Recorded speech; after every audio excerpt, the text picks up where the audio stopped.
Hey guys, welcome back to the Downbeat podcast. My guest this week is Adam Nolly Getgood.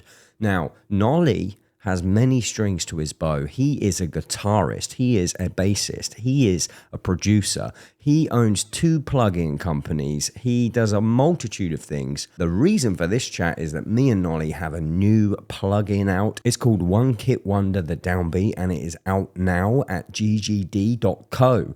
I caught up with Nolly to discuss how difficult it was to make this plugin, as well as his production credits with bands like Sleep Token, Animals as Leaders, and Periphery, who he also played bass in. He's an immensely talented man. He has a dedication more than anyone I know for the sonic qualities of music, so it was great to root around in his brain. Before we get started, I want to let you know we have a Patreon, patreon.com/The Downbeat. On it, you can get early access to episodes. You can get ad-free episodes. You can get anything I do early. There's discount codes on merch. There's early access to merch. Everything I do is funded by the Patreon. It pays for Madison, the producer. It pays for Simon, the editor. It pays for this room. It pays for these cameras. If you like the podcast, please consider signing up. Patreon.com/The Downbeat. If you don't want to support the Patreon, maybe you have a vendetta against Simon or Madison or Sony or cameras or anything like that, maybe even me, but you need to go outside looking relatively cool. Let me tell you, www.thedownbeat.at, so it spells downbeat. We got merch. We got everything from the sock to the hat. Everything in between except boxers. Pending. I'll do boxers. We got high quality streetwear with a little metal edge, a little bit of goth in there, whatever it is. It's all made, designed by me. I don't physically make it. Some other people make it, ethically. But I design it, and it is, I'm telling you, it's the best quality merch you can possibly get at the price point. You're going to look cool. www.thedownbeat.at, so it spells downbeat. Please check it out. As ever, this episode of the podcast is brought to you by the lovely people at Neural DSP. Now, let's set the scene. You have your unbelievable drum tones ready, and you're a guitarist, and now you need some guitar tones. Let me tell you, you're listening to a podcast, hopefully, with Nolly. Nolly has his own plugin at Neural DSP, much like many other artists like Tim Henson, Tosin Abasi, Misha Mansour. All of your favorite guitarists and producers are using Neural DSP plugins to get their unbelievable tone. All you got to do is plug your rubbish little guitar. I think it might have to be slightly good. All you have to do is load up one of Neural DSP's plugins and you can get an unbelievable guitar or bass tone in seconds. Listeners of the Downbeat podcast can get a massive 30% off any Neural DSP plugin by going to neuraldsp.com and using the code DOWNBEAT. Check it out. It's Adam, aka Nolly Getgood, on the Downbeat podcast.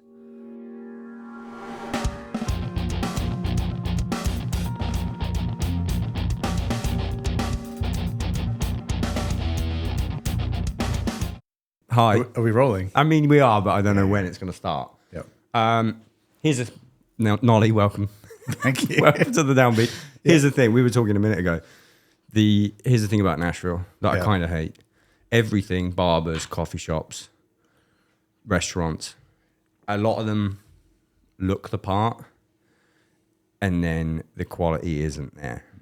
And I don't know if it's uniquely Nashville or if it's a USA thing, a fake it till you make it thing. Style over substance. Yeah. Like the opposite of that cafe in Reading that you like. Workhouse coffee. Mm-hmm. Substance over style.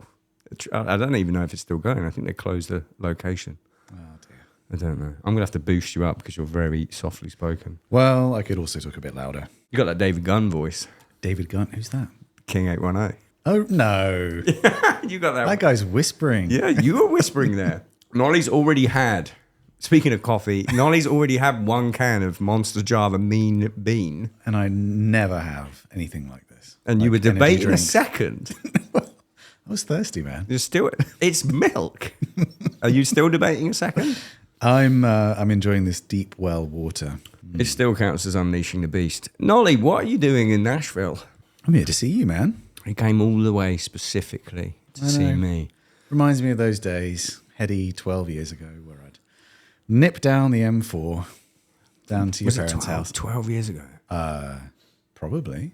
Yeah. 20, I think 13. Oh, yeah, easily.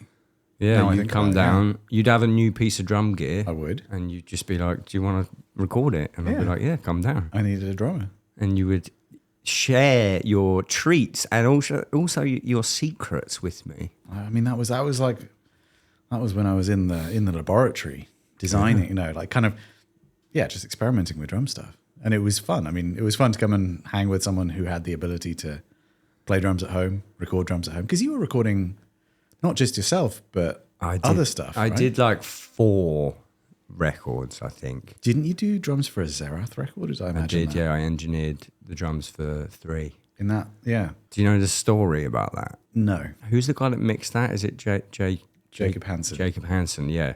So we record this whole thing. If anyone doesn't know the band Zerath, they were like my favourite band from the UK. They're on my... Zerath 3 was on my Spotify Wrapped this year. Really? Not just because I engineered the drums, but just because unreal album. Just keeping the numbers up. Just, I've got no points on it, but just keeping them up. Just unreal bands. Yeah. Do you know what they do now? What Mike and... Riot Games, yeah. I was speaking to the guy from Riot the other day about something, hopefully, that I get to do. Nice. That's me leaking something that hasn't even been offered to me NDA yet. pretty hard, so... There was no NDA. There was no NDA. But like, and there, if there is an NDA, I will. Oh, of course, I'll be okay with it. Anyway, I was speaking to the guy from Riot, and he was saying it was basically it wasn't. I'm not doing anything. He was saying about the podcast. Oh, okay. Could I come on sometime? I'm going to be in Nashville. Yeah. I wasn't here, but I was asking him what he was doing in Nashville, and he was recording with Mike Pittman from Zerath, who also I went to college with Mike. Did you? Yeah, I we didn't went know to that. ACM together, all 3 of us. No way. But when I did that record with them, I think the drums on that record sound incredible. For you've been to that room; it's like this size, if that. Well, you've spent more time in it than I have, but I would have said it's significantly small. I mean, I think the drum room was the same size as this, but the ceiling was 6 foot maybe. Yeah, it was. So we got a great drum sound. I was so pleased with like the edit because I did the edit on the drums as well. Went to Jacob Hansen for mixing. Comes back. I get an email from him and he's like enraged about track 10 or whatever it is. And he's like, it's all out of phase. Everything's out of phase. And I was like, bro, this is crazy. Like, I'm pretty sure I did my best edit job ever. I pull up the stems. Everything's fine. The band, we're cool now. But the band at the time were just like, yeah, this is unacceptable, this shit. We're back and forward for, I reckon, a week of like, what could this be? I'm like, here's a screenshot of my stems. Show me yours. And his are all out of phase. It ends up... Just like... his is crazy. The band had recorded a live orchestra for that song without the track, and they recorded it 1 BPM too fast. So they time stretched 16 channels of drums in like Cubase, as in select all time stretch. And it like ruined the whole fucking thing. It wasn't And they were my blaming fucking you. fault. Everyone blamed me, but I won. And there's no hard feelings because I fucking love those boys. No. So I worked with Mike because I did the Pentakill record. You did the Pentakill record. Well, the second one. And Shout Jacob out did the League of first. Legends. Yeah. She's a League of Legends nerd. Oh, wow. You did the whole The second thing. one, yeah. Well, so when you say did, it was lockdown. Yeah. Mike tracked in Germany, where he was at the time. I don't know where he is now. Yeah, I think he might be still in Germany. The plan had been that I'd go, but that was COVID time, and so that didn't happen. And then I actually played guitar and bass on some of the songs. Did you? And mixed it, yeah, which was... It's really nice working with a video game situation because no one has like their artistic ego in place. It's like, it's kind of, I'm not trying to say it's just a job and functional, but like at the same time, no one is trying to express themselves and their art through the music. So on the one hand, there's very little ego involved, but on the other hand, there are a lot of people involved. Yeah. And Mike was my main point of contact. And I mean, just he and I spent so many hours on Zoom and sending long emails, just like minute fixes. But it was cool. I mean, and he wrote a lot of it. Yeah. And, you know, there's like, I was mixing this guy who's like one of the best violinists on the planet right now, recording with his Stradivarius violin and stuff. Damn. And I was like, wow, this is a different league than, you just mixed that, you didn't engineer that? No, I just mixed that, yeah. They've got people everywhere. That's kind of how these things happen. I think because they was like, I'm in Nashville recording the drums for something from some fighting game or something. I don't know. They're recording something. Sorry if that's a leak. Give me some work and make me sign an NDA and I'll shut the fuck up. I didn't even know that about you. You got so many strings to your bow. Wow. Yeah, I mean, I guess I forget records I've done for sure. until something reminds me. When you put your job descriptions out, really, and forgive me if I'm missing any. Guitarist, bassist, producer, mixer, engineer, that's like three things. Owner of a plugin company, and signature products that include but are not limited to a signature bass, a dark glass pedal, and a neural plugin suite. And guitar pickups. Guitar pickups as well. 2 sets. 2 sets with who? With bare knuckle. With bare knuckle. And I designed a guitar as well, but that's not a signature. That's like a designed with thing. What's the guitar? Manson guitars. Didn't know that one. Matt Bellamy from Muse. Plays your guitar? Well, no. He has played Manson forever. Okay, yeah. And I designed a guitar with him. And he did actually have one made for himself that he sometimes uses, but I don't think it's because of me. You have so many strings to your bow. It's a lot when you put it out like that. But it's everything just like, I don't know, you just kind of move from one thing to the next. That's what I was going to say. How do you manage that? How do you prevent burnout? You know, I was talking about this recently, and it's like, I think it's just because I cycle through things. Like, it's not, none of those things is like the one thing that I do. And I do get a little bit burned out on it, but then I kind of need to focus on something else that I've been ignoring for a while. So, you know, it's a really lucky situation to be in to be able to do that. And so will you put all your eggs in one basket for a while and slow down on the other stuff? So like GGD, which I'm sure we're going to talk about. We are, definitely. That has to be my number one priority. That's my, not only I found that company and have a salary from that company, but also there's so many people now involved in that, and I'm a key part of the pipeline of all products. So like, I get time off now and then, but ultimately that's the thing I have to be most responsive to. What's GGD like day to day then? It's so variable. And, you know, it's only now that I'm starting to actually see like really where value can come from. And it can look so small time, like just a dude on a laptop making some comments about, like, referring to myself, you know, like very unprofessional seeming me on the couch making some comments on Slack to a designer about something. What's Slack? Like really just a kind of chat app, which you can separate things out into threads that companies use for like intra-company communication. Okay. It's like I think their slogan is "Where work happens." Nice. One of those companies. It's a good slogan, yeah. Yeah. So just, you know, it's interesting. Sometimes things take a lot of months of hard, patient work to generate something that's really tangible. And other times it's like really tiny little bits of input here and there. So, you know, with GGD, I'm attentive on Slack for questions. I guess you'd say my job role. Yeah. What's your role other than I would director? define it as head of sound.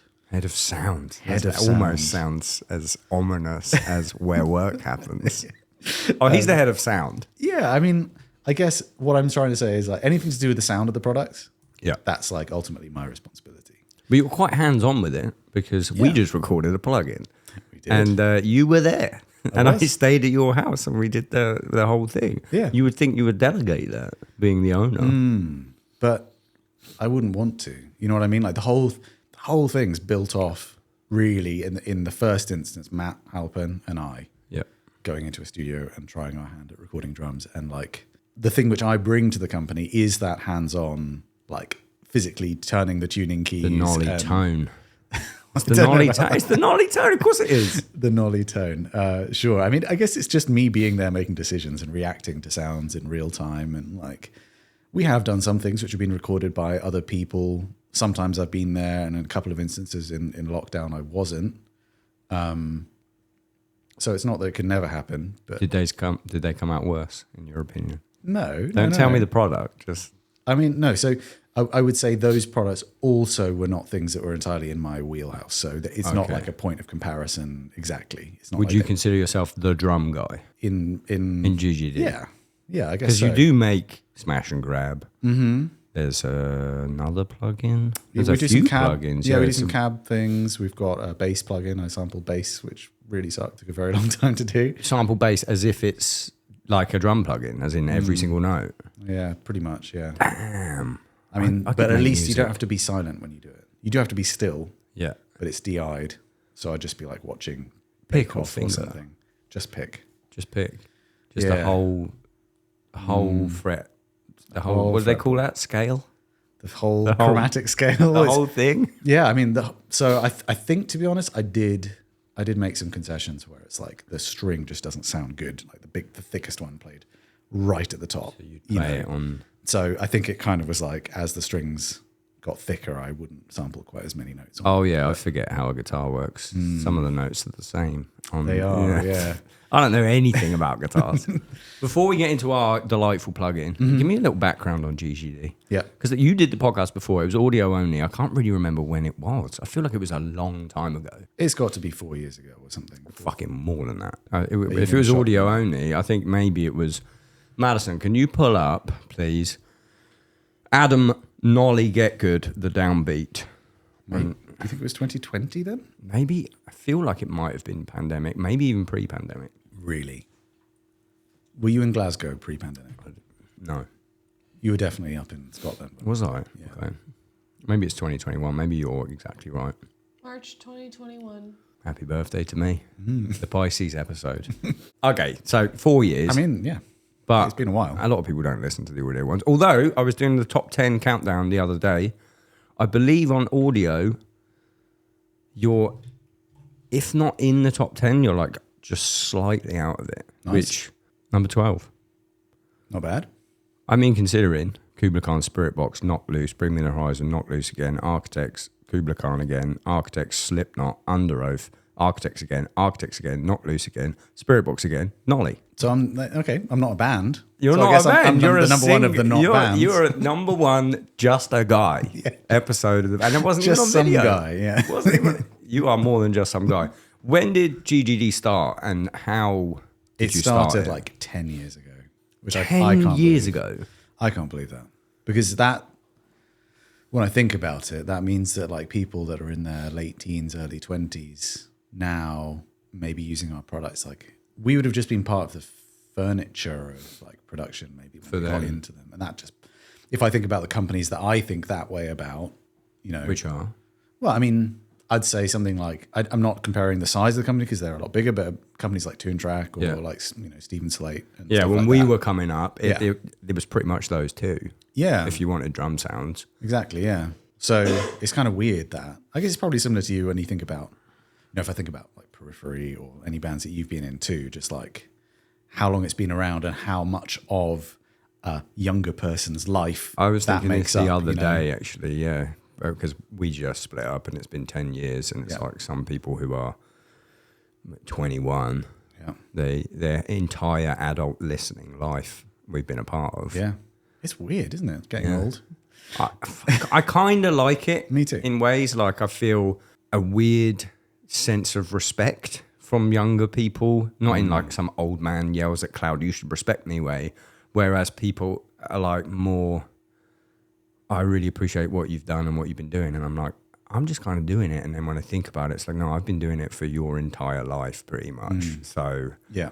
you sort of become the old heads of the genre. Yeah. Yeah. I guess you kind of settle into that. It was funny. So do you know Connor Kaminsky?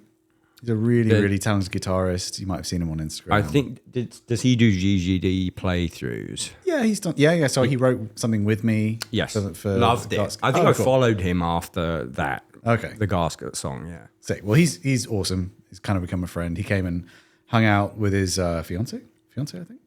And we went out to dinner with my mum, the four of us. Yeah. And I bring this up. Yeah. Well, just because I was just aware, because he's a bit younger. He's maybe 10 years younger than I am. And then like my mum remembers like we were talking about Black Machine guitars, and she's like, "Oh yeah, Doug, he was such a nice guy. I sat next to him when we saw Dream Theater and stuff like that." It's just like you start to realize like how small time it felt at the time, but that, like now how kind of incredulous that might seem. You know. Like, okay, so to also parallel that. So my mum will repeatedly mention how nice Devin Townsend was when you guys went to pick up my old kit for I didn't go, but yeah. Anoop used one of my old Tammers that was at my parents' house, and he was driving down to Mono Valley, stopped off at my parents' house. Devin Townsend needed to use the toilet. So my mum lets him in, uses the toilet. They have a little chat, my mum with Devin Townsend. He leaves. They phoned me to say, oh, yeah, it went really well. Kevin came in and used the toilet. And I was like, Kevin? And he was like, yeah, Kevin, the bald lad. And I was like, I think you mean Devin Townsend, Mum. And she said, oh, yeah. So, like, nice guy. Devin Townsend is, like, really fresh in my mum's head. It's just, like, in her mind, like, a contemporary of mine. And it's like, Mum, that's fucking Devin Townsend. I know, yeah. So, I mean, he came and mixed, Devin came and mixed Empath with me in Bath. And at the time, I was using the loft of my parents' house as my mix room. And my mum was out of town, my dad was in, and like for this like 10 days or whatever it was. So it was just like Devin and I and my dad like Devin's in this just hanging out with all the parents. Yeah. So and well, my dad actually passed away really recently. Oh, I'm sorry, man. Yeah. I mean, it sucks. But his voice is captured in the Empath record. There's a song called Sprite. Has Morgan Agron playing on it. No way. And Devin wanted there to be like a kind of kindly voice reading like a kind of, an allegory, like a kind of little nursery tale kind of thing. Yeah. And he was trying to think who should do it. And he was like, do you think your dad would be up for doing it?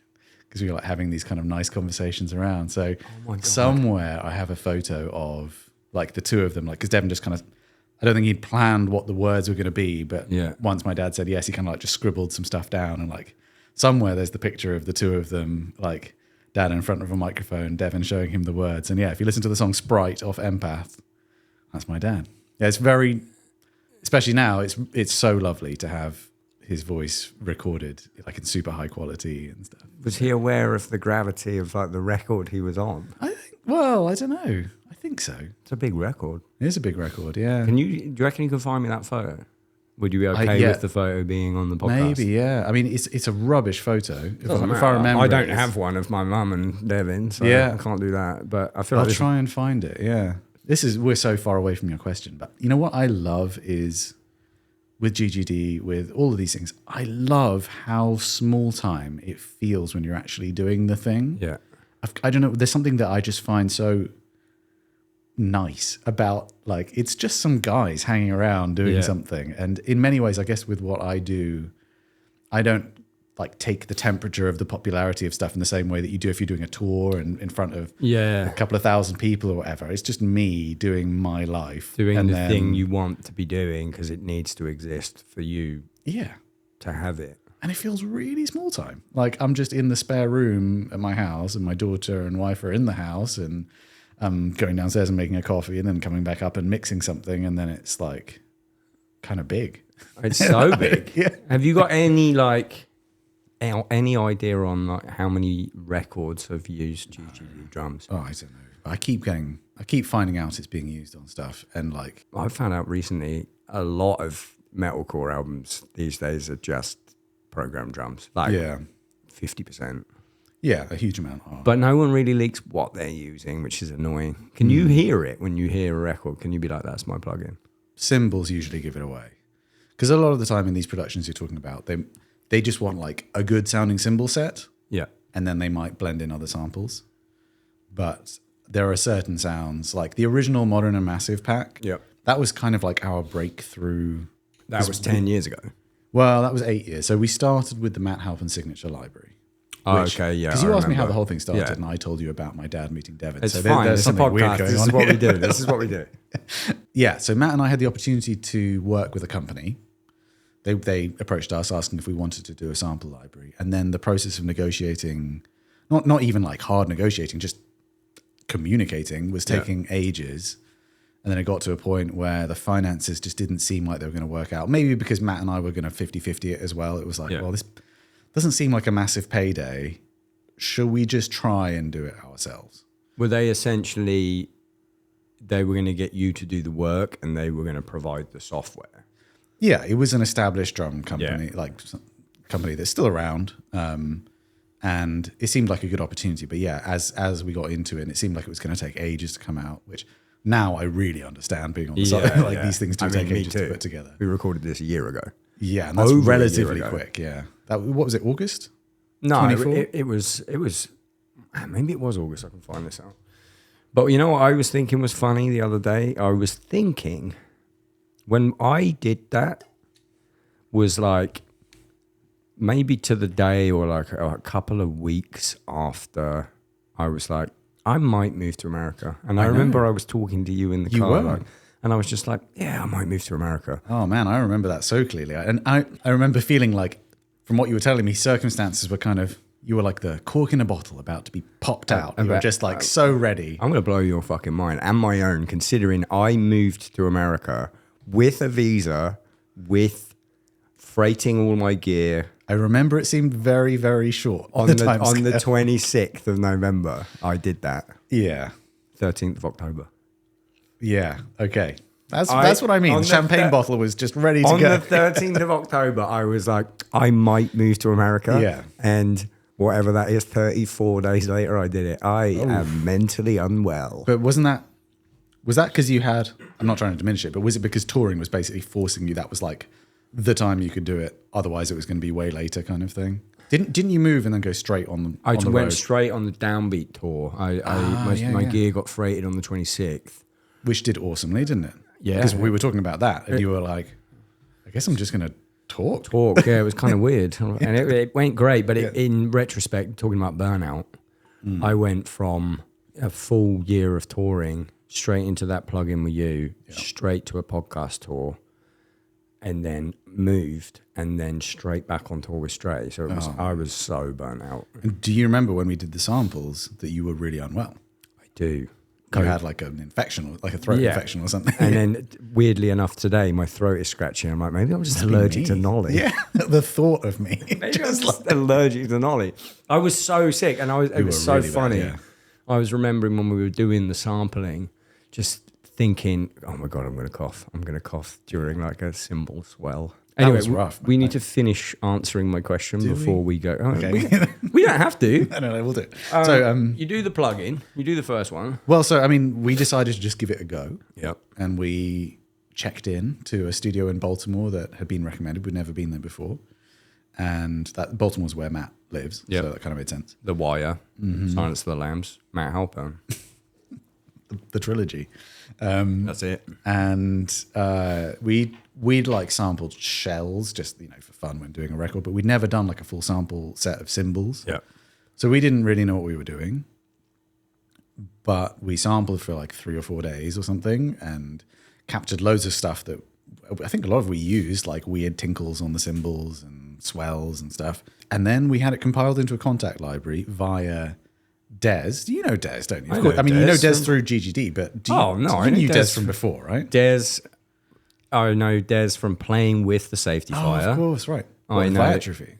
Yeah, we were like on some all-dayers at some point, and then also the Safety Fire stayed at someone's house after a drum, the London drum show, like I want to say 2016 or something, and me and I won't say his name because he's Mr. Professional at the moment, but me and him got absolutely fucked up on coke at the drum show, like trying to get all these famous drummers to do blow with us.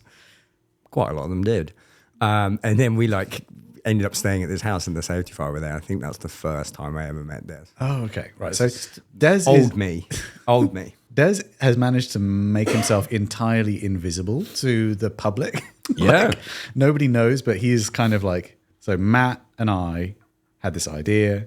Des was a good friend. Mm-hmm. He'd recently done like a contact library for Rudy. Yeah. Based off the first Good Tiger record. It was shells only, but he had a contact guy. Oh, really? I don't remember that. Yeah, I don't think it was. I mean, it was pretty short-lived.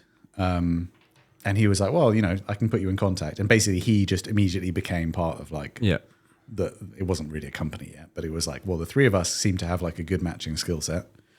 And we got it built, and we were writing Periphery 3 at that point, I think. So I was in Silver Spring, staying just above Misha's apartment, and loaded it up on Misha's computer and like tried putting some MIDI through it, and we were like, whoa, that actually sounds really good, And Misha thought so too. So he was like, well, I want to get in on this. Yeah. And that was the moment that we all put our rings together in a circle. And GGD happened. And then split the company 25%? Ownership, yeah.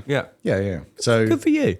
Yeah, that's how it started. And then we did Modern and Massive. We were like, well, we've done the Matt Halpern thing, but we should do something a bit more generic. Yeah. And it was code name, the Rock Library. Okay. And where work happened. So glad you didn't use that. Well, it's funny because we're going back 8 or 9 years, and I hadn't been able to find the original sessions that we recorded the Modern and Massive, as it came to be known, samples into. I had ones from further down the line when they were being edited, and there'd kind of been more stuff had been done.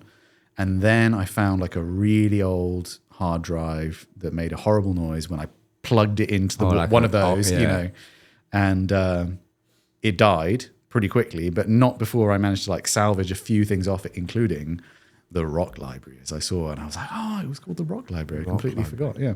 And the goal had been to do something, and we were thinking of like Dave Grohl meets Under Oath meets that, like big drums, kind of big rock drum sounds. And that, I don't know, it seemed to capture, I don't know really what happened, why it happened in that way, but it just went everywhere, that library. And I know that we've recently relaunched Modern Massive 2 now, like 8 years later on our own standalone plugin, which is huge for us. Do you know what? Here's a bit of advice from me. Okay. To you. Yeah. You need to be posting more about the fact it's standalone, because almost every single person that I've mentioned my plugin to has been like, oh, I hate Contact. You know, sometimes we send it to artists or whatever, and like we have an email that goes out. You've probably received one. And it explains how to install it. And like 20% of the time, no, I'm probably over-egging it, but we get a few people that are like, well, I'm in native access and I don't see it there. And we're like, no. Like, it's not that thing anymore. So For people that don't know what this is, real short layman's terms, for drum libraries that are in Contact, you need to install a Contact player, and then you need to install the library into Contact player, and then Contact is the VST that you put your drums through. Yep. People like me, who are a fucking idiot, that's too much for me. It's also in trying to, because Contact is like a turnkey solution for lots of companies. It's like Roblox or Minecraft. You can make games within it, but you are confined to the rules of the game that was made in the first place. Yeah, and it's so generic in how it loads up. Yeah, that initial process of configuring things can be quite confusing, because it's kind of like so many different options, and if you've not encountered it before,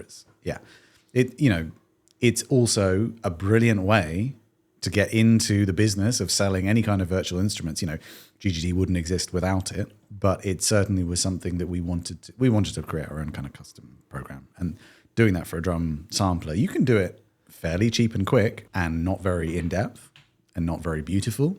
And we decided to go the route, not realizing how long it would take, but you know, it took us 6 years, really. 6 years? Well, yeah, because of the way that we did it, basically, which I won't go into, but like we had it in one sentence. Yeah, basically we created something fairly generic, and then it took time to build it out to something which GGD could use to create something very fully fledged, like what we've done now with Modern Massive 2. So it's a long play, but now it's out there. It's like, yes, finally.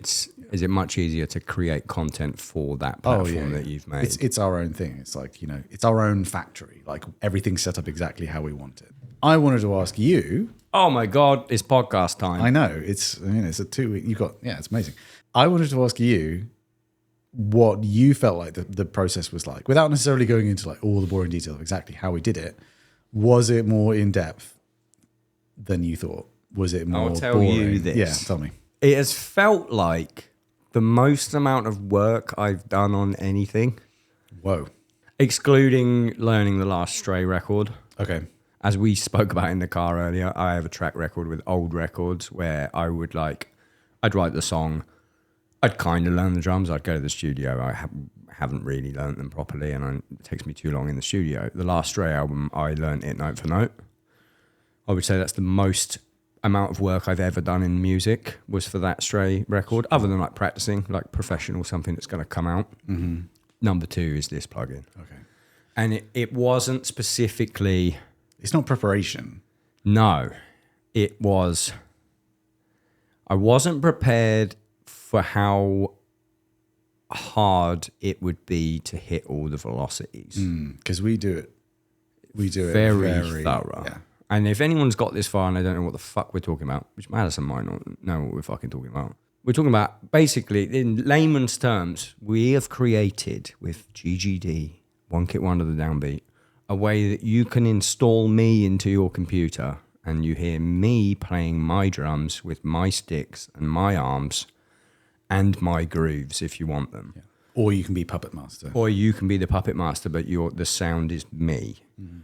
So to do that, you need to basically get every single velocity hit of every single part of a drum kit, but I have to do it. And I wasn't prepared for, I guess, how many hits there would be. Not that it wasn't fun. It's a patience game. And you weren't feeling well, and that sucks. That was a big part of it. That sucks. Like it's one of because I sometimes do the sampling myself, like do the hits.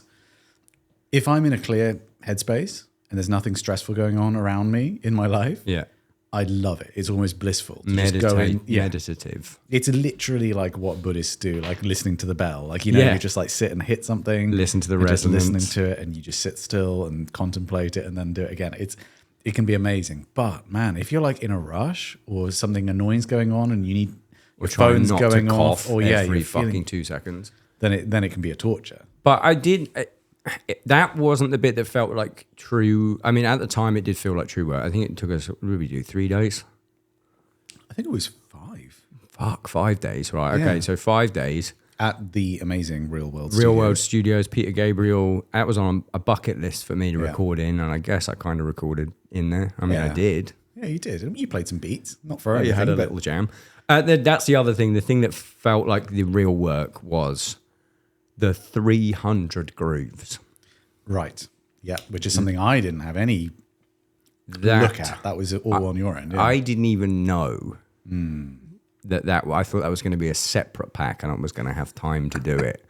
And it was, I was like, I don't think I know 300 grooves. So that was the bit that felt like real work. But you did them and they were really sick. Thanks very much. I'm genuinely super into this product. I think it's out of the box, sounds great. And I always love the one kit wonders, which are literally just one kit, no options, because it's just What do you mean by no options? Because there's still a mixer. I mean in terms of the drum kit. Yeah. Modern and Massive 2, let's say, has 7 kick drums and 9 or 10 snare drums or whatever. This is just your setup. And I love the purism of that. I mean, so do I, because I play those drums and those cymbals because I think they're the best ones. Yeah. I mean, I might be biased, but I think the cymbal, and this is not because of the recording quality or any of that, it's just my personal preference for cymbals. Mm-hmm. I think this plugin has the best cymbal sounds I've ever heard on a plugin. Sick. And partly that's because it's just my preferred cymbal setup. Sure. I don't know, the hi-hats are just so good. The realism is insane. Yeah, I'm glad you think so. And unbelievable. When you put in the work, it's like cooking your own food or something. When it comes out good, you're just like, oh, this is such a lovely resolution to all of that. I have a question on this as well, though, because I'm a firm believer. You can tell me if I'm completely wrong, but when I've been playing the beta version of this, it really does sound like me. It does. Because it's my arm and the way I play the snare plus my sticks. It's not just my gear. It's the same way. I watched a video of Les Claypool recently, Primus Les Claypool, and he was on Rick Beato's podcast, and he was talking about they tried for years with Primus to get the Stuart Copeland drum sound, and they tried a bunch of different drum kits. They tried everything, and then one day he was jamming with Stuart Copeland on a drum kit that wasn't even his, and he was like, "Oh, it's just him." Yeah, and it's crazy that comes out in a plugin. It is. I mean, you mentioned snare. I think a rim shot is like a fingerprint almost for like that geometry of how the stick. So contacts, many variables. I think there is some people have more of a generic rim shot sound, but certain people. And you have a really great rim shot sound. I've heard a lot of it. That's like my only one. The only thing I can do is I can hit that baby loud. It's not just volume, because some drummers on the same drum, as they go above a certain intensity, it gets thinner. Like however it is, the angle that they're catching, they're no longer getting the body out of the drum. I know what you mean. Other drummers, you for example, can take a full arm above the head swing at it and still get like the out of it. You know what I mean? I think one of the things what we're talking about when you asked me how was it for me, one of the things I didn't really realize was like just how almost unusable 127 is for realism. The hits that I did at 127, for people that don't know, 127 is the maximum velocity you could put into MIDI. So it's the loudest possible note. I would never play a drum like that in my life. Well, no, okay. You do live. I bet you do. I've seen you live. When you're really going for it, that's what it's like. Yeah, I guess. But you can't play a blast beat like that. You know what I mean? You can't play a fill, like a fast fill like that. It's when you've got the time and the space to be able to. The interesting thing, though, is like, I guess each drummer's 127 is going to be different. Totally, yeah. So, like, as loud as I can hit a drum with these big fucking arms, is going to be a much different maximum loudness from someone else who can only hit it like here. Yeah. I think there's a lot to be said about the drummers doing their own sampling. 100%, for these things. yeah. The Yeah, it sticks really as well. The reason I play the rock sticks, even though I know they slow me down, is that drums sound better underneath them. Yeah, I use either rock sticks or usually 2Bs, I think, if I sample shells, and then maybe 5Bs for cymbals. See, I've been thinking about going back to 5Bs for playing. Now I'm not in a band. Yeah. For like just studio stuff because I'm faster. Yeah. But live, I get blisters when I use 5Bs because they're too small and I'm like holding on for dear life. But in the studio, I'm way faster on a 5B. Sure. Yeah. And now I'm a free agent. I can do whatever the fuck I want. 7As if you want. Definitely not that. But like, you know, when you do the sampling, like you really go so granular that you see these differences. And actually the stick thing is not a big, it is a really big difference. Like if you are just looking at like peak levels and looking at the volume of a drum, like if you flip your stick around or move down or up, like it really has a noticeable difference, especially to that like top level of like how much you can get out of it. How do you think I did? I think you did brilliantly, Craig. Thanks very much. I really, really enjoyed it. It sounds sarcastic. No, honestly, like It was a good hang as well, though. It was I'm fun. glad you think so. You were like hanging with Craig. Stayed with me. Real world's close to my house. Yep. Staying in my house, hanging with my daughter occasionally. Hell with my wife. Yeah, we were the full having a great experience. time until I was too sick, and I was like, I'm going to take myself away. I was unwell afterwards. I know, you got it. Yeah. So you can basically two people got incredibly unwell for this one. Well, I'm pretty sure my wife to come up. got it afterwards. Really, and child, if I remember correctly. Yeah, these things happen. I infected an entire family for this plugin. I remember it was like, was it 2 days or 1 day before you were going to come to my house to do this thing? You were like, just so you know, I'm starting to get unwell, which I respect. You know, it's nice that you did that. And there was definitely like, oh man, we're going to get this. Yeah, you know, we're confined. But there's too many wheels in motion. Yeah, it's already booked. Studio time's booked. Yeah, and you know, our schedule's not necessarily super easy to line up. We didn't know you were about to move to the States, did we? I was planning on moving to America. No one knew that. Yeah. I don't think that sampling is for everyone. Like the act of doing it. Yeah. Like I say, it's a patience game. And I didn't know how you were going to find it. And I thought you did actually really well. And it's really fun because I think you really put things under a spotlight when you do it. You know, your technique, you have to... I don't want to give away how you do it, but you do gamify it for the person who's there. So I was having a great time. Yeah, it is. Once, you know what, the early sample libraries, we didn't have anywhere near as much of a plan. Yeah. And it was kind of like every time we were trying to improve. And it was taking like up to a year for the thing we just sampled to come out. So then it kind of always felt like we were trying to play catch up because then it would come out and you'd be like, oh man, I wish we'd done this differently. But now we're at a point where it's so locked in what we do that there's no doubt, because there's nothing worse.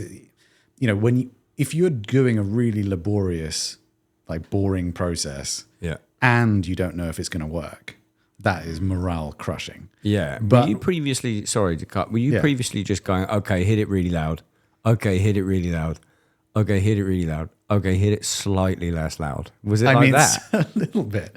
In the beginning, yeah, a little bit like that, and very much trusting in Matt.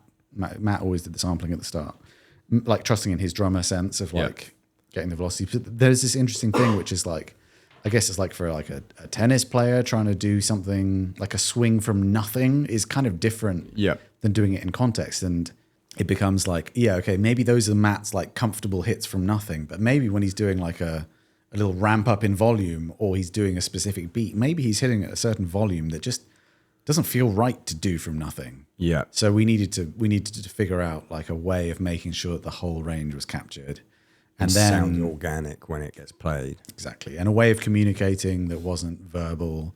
And then that became like having a screen that the drummer can see, and so we're seeing the same thing. And then it became a lot easier, and it's just a trust the process thing now of like this intensity range feels weird to do, but if we don't do it, there's just going to be a hole in the middle of the range, you know? And so I really like it. Now that we have that set in stone, we rock up, we know exactly what we're doing. I've got my spreadsheet, you know, we've got the sessions set up with a template, and like, it's great. And I just know, put in a couple of hours and, you know, a cymbal will be preserved forever in virtual form. That's cool. And speaking of cymbals, it's the first plugin library that has my signature symbol on it, and it sounds so good. It's so good. And you know what I love? Like, I went back to some of the videos you were doing, like of like when you had solidified the design of the Downbeat. What was it called originally? Because it's the K projection now. Okay, so I wanted to originally call it the Downbeat Ride, obviously, but Downbeat magazine is a jazz magazine, and people would have freaked out. Yeah. So then I wanted to call it the Mega Suite, because it was essentially much like a Suite Ride, but it had a 3/4 size mega bell. And Zildjian, to their credit, were so against that idea. I was like, it's going to sell so many just based on the name. Yeah. And they were like, well, we have the Suite line and we have the Mega line, and we can't put a new thing into that line. So let's make a new line. Yeah, which is pretty awesome. Which is fucking sick. But when it first came out, it was a concept, right? Concept shop, yeah. Concept shop. And that would have been what we sampled. We sampled, you have the one. I have the one, because you have very kindly left it with me, which is very sweet. Yeah. Number 3 out of 21 lives at yours. Yep. And that means that if you own the sample library and you go back and watch the videos where you're all stoked because it's finalized and everyone's chosen that one, it sounds the same. It is exactly like, you know, the there's same, the groove that's like the guillotine groove in the groove section. You can hit play on that. It's the same. And hit stop and then go to YouTube and hit you playing it, and it's the same. Well, this is why I was so adamant. I don't know if you remember when we signed the first thing about me doing a library. It was years ago. I know, yeah. It was like 2022, maybe 2023. Remember how I said it took us 6 years to get to the point we had our own? Yeah. Everything is. We're finally now out of that. But like, and it was because you've been mixing my stream and therefore my YouTube videos and my Instagram videos since 2020. Which, to be clear, is I sent you a Logic session. I don't manually. Yeah, he's not happy with it because sometimes I accidentally change a drum or move a fucking microphone. It doesn't sound as good as it should. I know that. But no, I think it always sounds the essential tone that is Craig Reynolds is intrinsically from a Nolly mix across the years where I've like blown up or whatever, 2020 onwards, whenever I started streaming.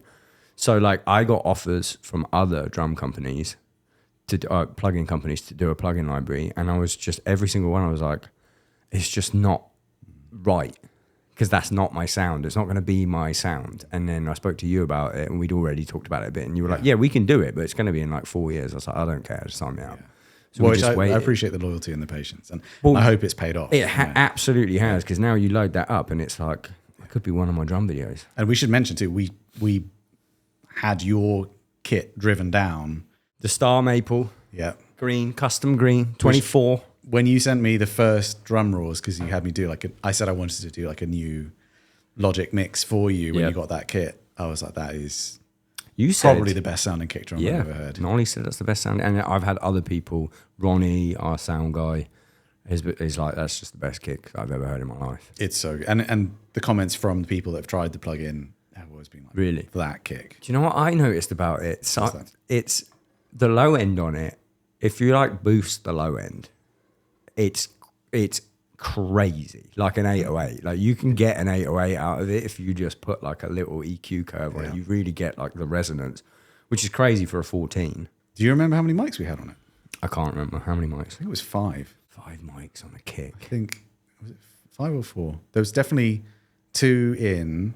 No, there was 1 in. And this is the other thing, is that we actually used, you came down with your mic that you used for the stream, your Beta 91. You were adamant Yeah. that I brought the microphone from the stream. I forgot about that. Yeah, because I was like, this sounds so good, and this is your... I didn't want, in moving your kit from your... I think I placed it space, as well. Yeah. You were like, just like, place that however you place it. It needs to be that. Like, it needs to be genuine. Your kit sounds amazing in the stream. I don't want to move it into a multi-million-pound studio, record it with all the best gear in the world, and have it sound worse. You know? I mean, to your credit, though, that is like the level of artistry that is in everything you do, where it's like, oh, well, I don't care if this is maybe not the most correct way to do something, but it is the way that sounds what we're trying to capture. Yeah. I mean, I think maybe there's like a certain producer instinct, and you probably have it too, of like, don't mess with stuff when it sounds good. Yeah. Because otherwise you end up contriving stuff, and also you end up making everything sound the same. I mean, I record all these libraries for the most part. And sure, my ear tends to take me down a certain road, but I do make a point to switch things up as well. Like, and I mean, just before doing this podcast, you know, it was like an extra 10 minutes to wait around. I saw that Sounds Like a Drum channel had put up a new video on, do you know Sounds Like a Drum? No. This is not predominantly, wait, is it predominantly drummers that watch this? Not anymore. Not anymore. No. Well, Not anyway. anymore. If you're a drummer, you should watch Sounds Like a Drum. It's run by 2 guys in New York, one of whom used to work at Evans. Who I used to know. And they do like so much great educational content about how to get the best sound out of your drums. And they explore everything. Yeah. But they just put up a video about kick drum microphones for people that have never recorded before, kind of thing, like how the different kick positions sound. I watch all that stuff. Like I will watch the most basic like drum tuning videos or microphone comparisons. I don't know why, but I feel like I need to keep watching the basics and figuring out if there's something foundational I can change, so that the next time I'm doing a session, a sample session or with a client, there's like a different way I can do something that's going to be exciting, you know? I mean, that's just artistry. That goes back to my point. You're always looking for a way to evolve what you do. Speaking of which, did you see that photo the other day that Frederick Thornendal put on his... What, the one with the Kelly shoe on the batter side? On the batter side. That's genius. Thoughts? I mean, it took me a second, and then I was like, wow, that is next level. I mean, let me be clear. I feel like for a few years, Frederick's taste in drum sound hasn't been super aligned with mine. But I respect It's been pretty nasty. It's been very like kind of thuddy and woody and yeah. But respect. But how big do you think that kick drum is? Because can you do that with a 22? Could you put a Kelly shoe on a 22? It did look like a 24. Mate, I reckon it was like a 30 or something stupid. No. Okay, maybe I glanced. Who makes a 30? I mixed some tracks for a Crossfaith. Mm-hmm. Do you know how big that guy's kick drum is? I think that's... It's got to be a 26. No, mate. It's at least a 28. No, what makes a 28? Who makes his drums? Have you seen it? Oh, I don't know. They're like a rockstar Japanese band. Like it's easily that higher than the rim of his snare drum. What were your thoughts on the Frederick Thornendal kick? Well, I don't know anything about fucking recording, Nolly. You do everything. I put the mics on there and then I go, Nolly, make this sound good. But that's not true. I learned everything in 2010 from the Andy Sneap forum, and that information has just stayed in my head. Like where to put the microphones, that's it. That's all I know. You know what I keep talking about with people, sometimes on podcasts and sometimes not, is there's like weirdly sometimes the nuances of things just don't matter. Like, does it matter if you place the mic a bit like this or a bit like that or a bit closer or a bit farther? In a way, the essence of the sound is already coming off the drum and you're just capturing like a slightly different angle. But weirdly, the sum total of all of like the really tiny adjustments does make a difference between something being like truly next level or not. I don't know how to describe it. It's like nothing you've sent me sounded bad, even though you say you don't know what you're doing. Like I looked once at how to mic up drums, and then I guess there was some that's picking up too much hi-hat, let me move where it is, and stuff like that. But for the most part, just like an inch away from every drum, inch and a half away from every drum. It's going to be fine. Pointed at about that angle, and that's it. Yeah. A lot of it is in how I play. Yeah. I tend to play pretty loud and sloppy. And no, you're not sloppy. I was actually going to say, I remember recording, like, because when we do the drum samples, you set up the full kit like you're going to record. You know, like it's not just like one thing at a time. So obviously I was sound checking you playing, and you'd sometimes jump on your kit and jam. That was the fun bit. Yeah. That was fun. Got to blow off steam sometimes. Recess in between fucking school lessons. You play really consistently, man. You do. You don't. Right. Did you start playing fusion? I started playing rock drums. Okay. Just playing along to Metallica and stuff like that. Mm-hmm. Then I went to ACM. Right. And then I saw one Dave Weckl video, and I was like, I'm sorry, what? And then I went on a whole big rabbit hole on fusion while I was still playing in metal bands. But most of my practice would be fusion stuff, which is kind of why my feet never really got really, really fast. I feel like I missed out on the hours of shed work required to get that because I was too busy like perfecting my 6-stroke roll so it sounded like fusion songs. So I went down a massive fusion rabbit hole there. I think that was a good trade-off, personally. Thanks. I think that's probably what got me into Stray was like when they were looking for drummers, and obviously it was a bit of luck where I happened to comment on Tom's post on Facebook in 2014 when their drummer had left, and he was like, oh, what about him? But it was because my videos weren't just metal stuff. It was like playing along with a fusion track. So, and that was born of that one.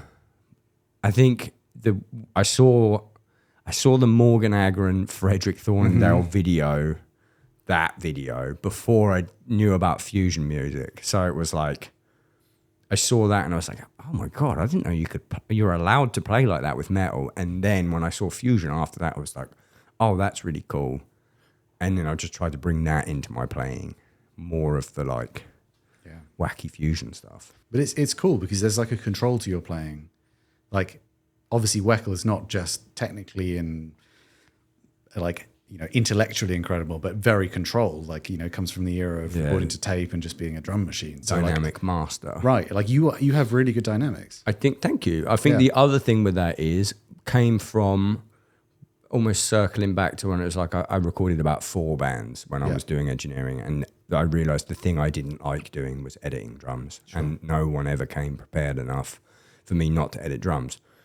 So fast forward to streaming and getting that Logic blank template from you, it was just on my mind to just get as tight as possible because then I don't have to do as much work. Like the 2 hours it would take me to edit a song could just be 2 hours of practicing the song to get it right in the first place. Yeah. And I remember also, I think at that time you were saying that like just the act of doing the streams, just playing for a few hours and with an audience, just as a routine thing, did so much for like your fluency and I can't wait to get back to that. And stuff. Even like I noticed it on this last tour. I got pre-show nerves and first 3 song jitters pretty consistently across the whole tour. Yeah. Whereas when I was streaming more frequently, obviously because I've moved, it's taken a while to get the drum room. It's coming. The performance anxiety had disappeared in most tours from 2022 to 2024. Like a day-to-day thing you do anyway, right? Yeah, because I do it anyway. But then also anyone watching who is a drummer, who knows who I am, who could possibly be waiting for a mistake, or the only person that would notice a mistake, in my head, I'd be like, well, those people obviously watch all my streams. They've seen me fuck up so many times. Like, it doesn't matter. And then even just the thought of that sort of relaxation of like, oh, it doesn't matter, would make me play really good. I mean, yeah, weirdly, isn't it? There's like a continuous narrative then in your head of like, oh, it's fine. Like these same people. Yeah. It's not a one-time occasion playing in front of a drum nerd. But I didn't have that this time. Right. It was very much like these people haven't seen me play drums in a long time. Yeah. I've got to be good. It's a new album and all that stuff. I had quite a lot of jitters. First 3 songs. First 1 song, the first track, which was Kubrick Stare, which is so busy on the hi-hats and the splashes and the breakdowns, crazy. I would say out of 31 shows, I think I probably played it 10 out of 10 once. I think I could tell you it was Manchester. Yeah, I played Really? it. I fucking nailed it in Manchester. But there was other songs where it's just like, I haven't warmed up enough. I've warmed up too much. Warm up too much? Warm up too much. Yeah. What, tire yourself out? Or you're Not just even- weirdly too fast? Sweaty hand. Ah, okay. Like, got to the stage. There was one show where my hair was very long on this tour because I couldn't find a fucking barber, as we mentioned at the beginning of the podcast. And I like wet my hair before I went on stage because it didn't look good. And I hadn't washed my hair in about a week. And I got to the sticks and my fucking hands were sweat like greasy. So would you say that was style over substance in that moment? It was 100% style over substance. Living by the Nashville motto. And I didn't have By the way, I like Nashville. Let me just put that I out love there. Nashville. Hey, I'm all about it. I just wish you can't even trust a Yelp review here. No. There's a lot of places that look fantastic and everyone's like, this is the best place in town. And then I go and I'm like, I've had better. Do you know what I notice when I come to Nashville? What? Everyone talks about food constantly.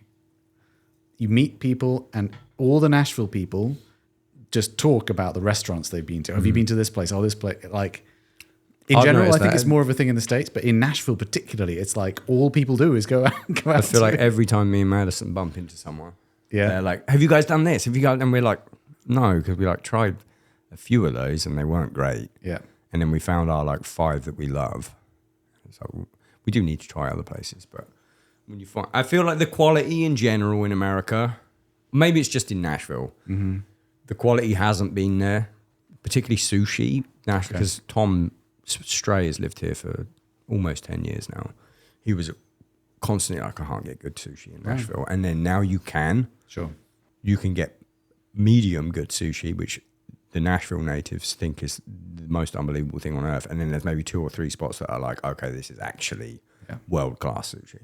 Not going to name drop any of them. When we were recording and you were talking about moving to the States, I felt like that was a weird, not weird, sorry. I wasn't judging your decision, but I was like, I wonder how Craig's going to get out there. I always saw you as like proper British lad. And I was like, how's he going to do it? And then now, seeing how well you've done with it, and like, Thanks. 2, just thinking about it more, you're like the perfect person to move to the States. Why? Because, okay, thinking about like the things that define the American kind of social psyche, Okay. a bit of rebellious cool, someone who is clearly quite, you know what, like I always feel like in a very good way, you're never afraid to like speak your mind. You're like someone who's quite individualistic. I don't mean egotistical, but like I can see you're like very self-contained. Oh, you could say egotistical. It's Well, definitely that's not what I mean in this case. Yeah, but it's definitely there.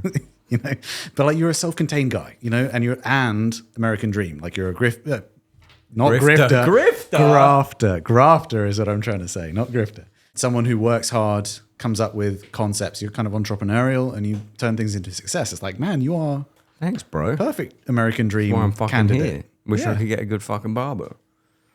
Other than that, thanks. Appreciate it. No, need it's more interesting because it's a lot of those traits are not like what I think of when I think of Southern British. It's definitely not what most of the people I grew up around are like. Like there's a lot more meekness, and especially I mentioned like the calling things like you see it, not being afraid to speak your mind. That's like very anti-British kind of like so many people, at least around Bath, would Kind just of like, anti-American look the as other way. well, though. Is it Yeah. really Like, free they- speech? I mean, free Stand up speech for is the little different. I guy. don't say anything crazy like that, but like I think in a restaurant in America, do you think? I don't know. If someone's unhappy with their food in America, do you think they would complain about it? I guess I'm it depends fucking where, go back but- on myself. Thoughts, America? I feel like Americans are very outspoken. That's Yeah. like one of Okay, the I'll most like concede. stereotypical things about us is that we don't shut the fuck up. One thing I did notice though was a lot of people like I don't think I've changed at all from moving here as a person, except for maybe my haircut because they couldn't do my haircut properly. Right, Yep. back to the hair, always the hair. But I have seen the odd comment where people have been like, someone even said like the Trumpification of Craig Reynolds, like. Right. And it's just people looking for things that aren't even there. Like, it's fucking crazy. Well, yeah. I mean, we've got this happening all over the world, haven't we? Of like There's people that want to make a comment and they're just signaling to a specific audience. They're not even, the validity of the comment doesn't even make sense. They're just trying to get there before anyone else. Like, I called it kind of thing. That's a whole different conversation. Which is a shame, isn't it? Oh, we're going to cut. Can I grab a Monster? You can. Sorry. Do it. In fact, Simon, this isn't the cut. I want this bit in the podcast. Just the wide angle of her struggling to get a Monster. Focus ruined. No, I'm joking. Monster Zero break. What are you getting? You getting it? Oh, 3 mean beans. Three mean beans on the go. All right, we covered the shells. Yeah. We've covered the cymbals. So your Star Maple kit. We said the kick sounds amazing, but the toms are amazing too. Toms are amazing. 12 by 8, 16 by 14, 18 by 16. But genuinely, that kit just sounds... It's unreal. It's currently on a boat to come here. Oh, okay. Because I finished that tour, and it was my Euro kit. You didn't send it on a nice cruise. No, it wasn't they sent it on the Titanic. No, it's on its way here, and you know what's funny? I'm going to have such a hilariously big kit now. I'm thinking about trying to think of a way to set it all up. Do you have more shell? Well, you had the 20, yeah. Yeah, so I have 22, 13, 16 over here already. Okay. From the same kit. Because Tower made me another 13 and a 16 so I could fly the 22 home. Yeah. So now I'm going to have 22, 24, 12, 13, 16, 16, 18. So I'm thinking about going 24 with a double kick on it, a 22 here, just for the visual. look, yeah, just for the annoyance of just another for the thing annoyance of around another it. thing, Yeah. and then 12, 13, 16, 16, tuned exactly the same, so I could do a fast roll between the two. And then, why are you laughing? I mean, just that is kind of ridiculous, but yeah. Go But for like, it. think about how I lose power here. Yeah. Going like that, but I'd be able to go digga digga digga digga digga digga. Is that an engineering nightmare? No. It's quite far away from setup. Normal. Yeah. It's quite far away from normal. It's the fact they're the same. And then an 18. Or the other option is to just go 24, 12, 13, 16, 18, and then the 22 is a gong. Yeah. Above that. I don't know. Yeah. I'm going to see what looks cool. It's going to look cool. It's going to look fucking massive. You know that when people do like rack toms, like the other way around, you know what I mean? When they do like the bigger rack on the left for a right-handed drummer. I think the guy from Avenged Sevenfold does that. Quite a few guys do that. Oh, Chad. Good old Chad. Brooks. Chad's his dad. Other Wackerman. Yeah. Chad's Frank Zappa. I mean, isn't that just the best name for a drummer? Wackerman. Wackerman. Wackerman. That's literally. It's almost like when people were called like John Butcher because his father was a butcher and he's a butcher. It's like his dad he's a Wackerman, okay, and he's a Wackerman. Well, anyway, I don't know if he does, but I remember when we did a brief run with Deftones, which was around Koino Yokan, Abe had his tom set up. You talk with Deftones? Periphery Deftones? Yeah. Damn, that's cool. Yeah. That must have been 2014 or something. Are you still in Periphery? No. They're still But my boys, but I'm not in the band. You are like involved, but not in any real way. Just recording. Just recording and friends. You know, I'll play on their records. They don't seem to want to have another person. So you play the bass on their records. I do, and you're still involved in recording. Yeah, but you're not in the band. No, I just get to do the best bits. I cherry pick the bit that I like. And you don't like touring. And I don't have to run a company on the road. Company, yeah, you know. I wonder how the other two do it. Yeah. Probably fucking hate it. Well, I mean, Periphery hasn't been super active. I mean, they've done some tours. 3 tours this year, I think. I think this year is like the most active they've been for a while. Is that why you quit? You didn't like touring? Yeah. Yeah, I think so. And plus, I don't know, it was just that age. I'd met my future wife. Mm-hmm. Nothing to do with her wanting me to, but like I was kind of like already thinking I want to do the studio thing. I want to have the opportunity. I was starting to get band opportunities to work with, and fitting it around touring wasn't really working that well. I kind of felt like I wanted to dedicate myself to that. And then, you know, met my future wife and still didn't have a place of my own back in England because I was spending so much time in the States. And you lived in the South, which is very expensive to live. Sure, yeah. It just felt like I hadn't quite gotten started on the adult thing. I'd just kind of been away all the time. Yeah. And so there was just enough factors, really. That's what it was. And plus the fact that it was a cool conversation with them. That it wasn't like slamming the door and never going to speak to you again. It was quite the opposite. It was like, actually, we're all open to figuring this out to where. Slap him on the MacBook. Yeah, which is fine. I think they've actually used my bass sample library. Really? For some of the live backing tracks for older songs. Oh, I redid it with. Yeah. Because I did, cool. When I left, I played through all the songs that were in the live rotation. I did like a new performance of them, which is across multiple albums and kind of with one tone, so they could use that. And I think a couple more times when they added songs, I'd track something. But then I think beyond that, they've either used like the album tone for the most recent stuff, or for the old stuff, they've just done me as MIDI. Can I share a little cute story? Sure. I hadn't seen you. So I hadn't seen you in about 10 years since when we recorded this library. I don't think I'd seen you in 10 years. I think we figured it out. While, yeah. 8 years, 10 years or something. Yeah, because you were still living in Reading. Yeah, you'd only just met your future wife. Yeah. I have to share this story because it was very cute, and I think I remember telling Madison immediately. So I get in the car, you pick me up from the airport. I haven't seen you, obviously by this point you're married and I know all that, but I get in the car, she phones you, starts speaking Spanish, and I remember going, that's kind of crazy. And then you just speak fluent Spanish back. A whole conversation, like 10-minute conversation in the car in full Spanish, and then you hang up. Like, sorry about that. And I was like, bro, you're fluent in Spanish. And you were like, yeah, when we started getting together, I was like, I wanted to learn her language. You learned her entire language. That's like the most romantic thing I've ever heard. Oh, that's really sweet. I mean, we didn't have a plan when we got together as to like where we were going to settle. Yeah. So it wasn't, we ended up settling in England, but it could, I guess, have gone the other way. And yeah, she was better. She spoke pretty good English. She's now, of course, completely fluent.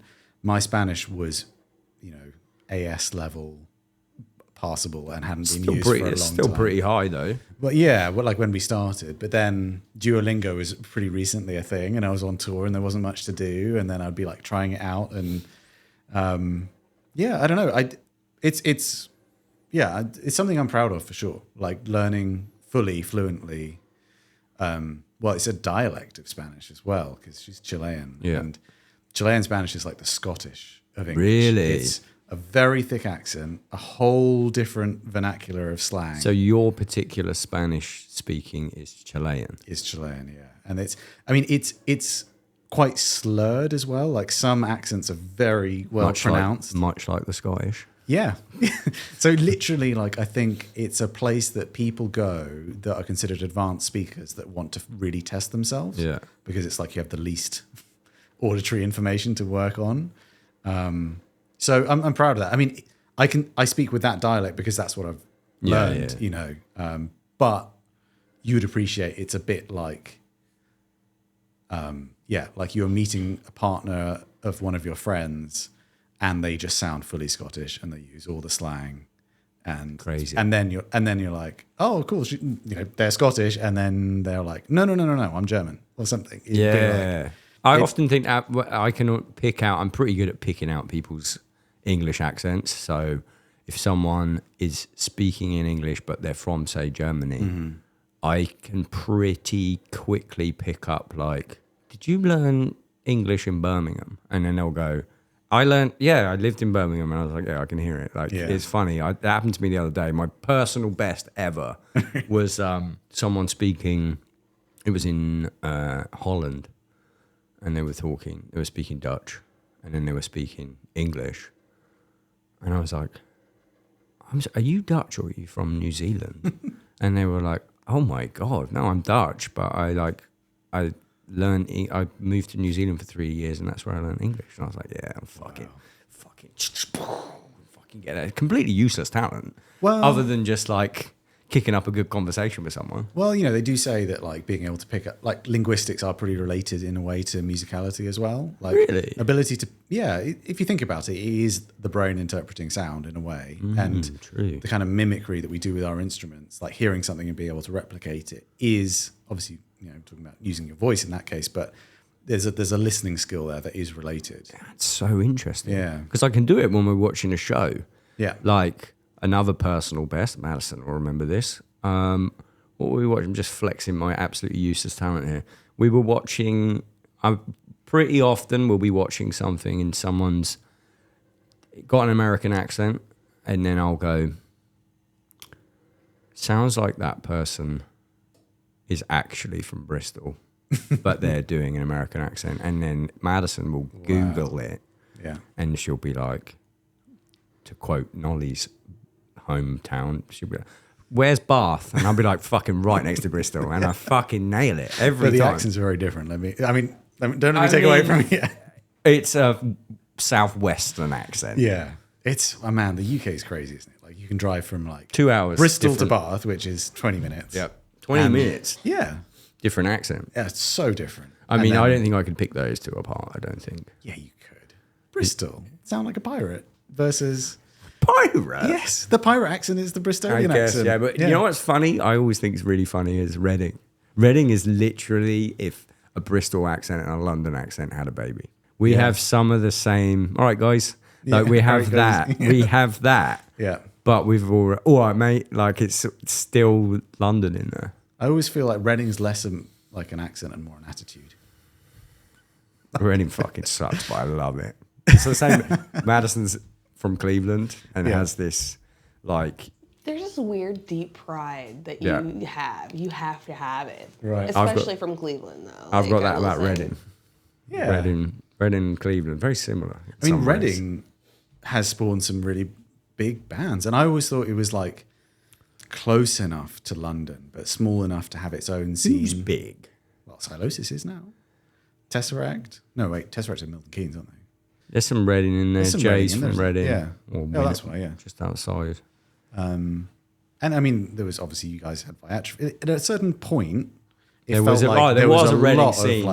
I think Silosis is the only true Reading export that really made it out. But I mean, at the time there was like Exit 10, M4, massive.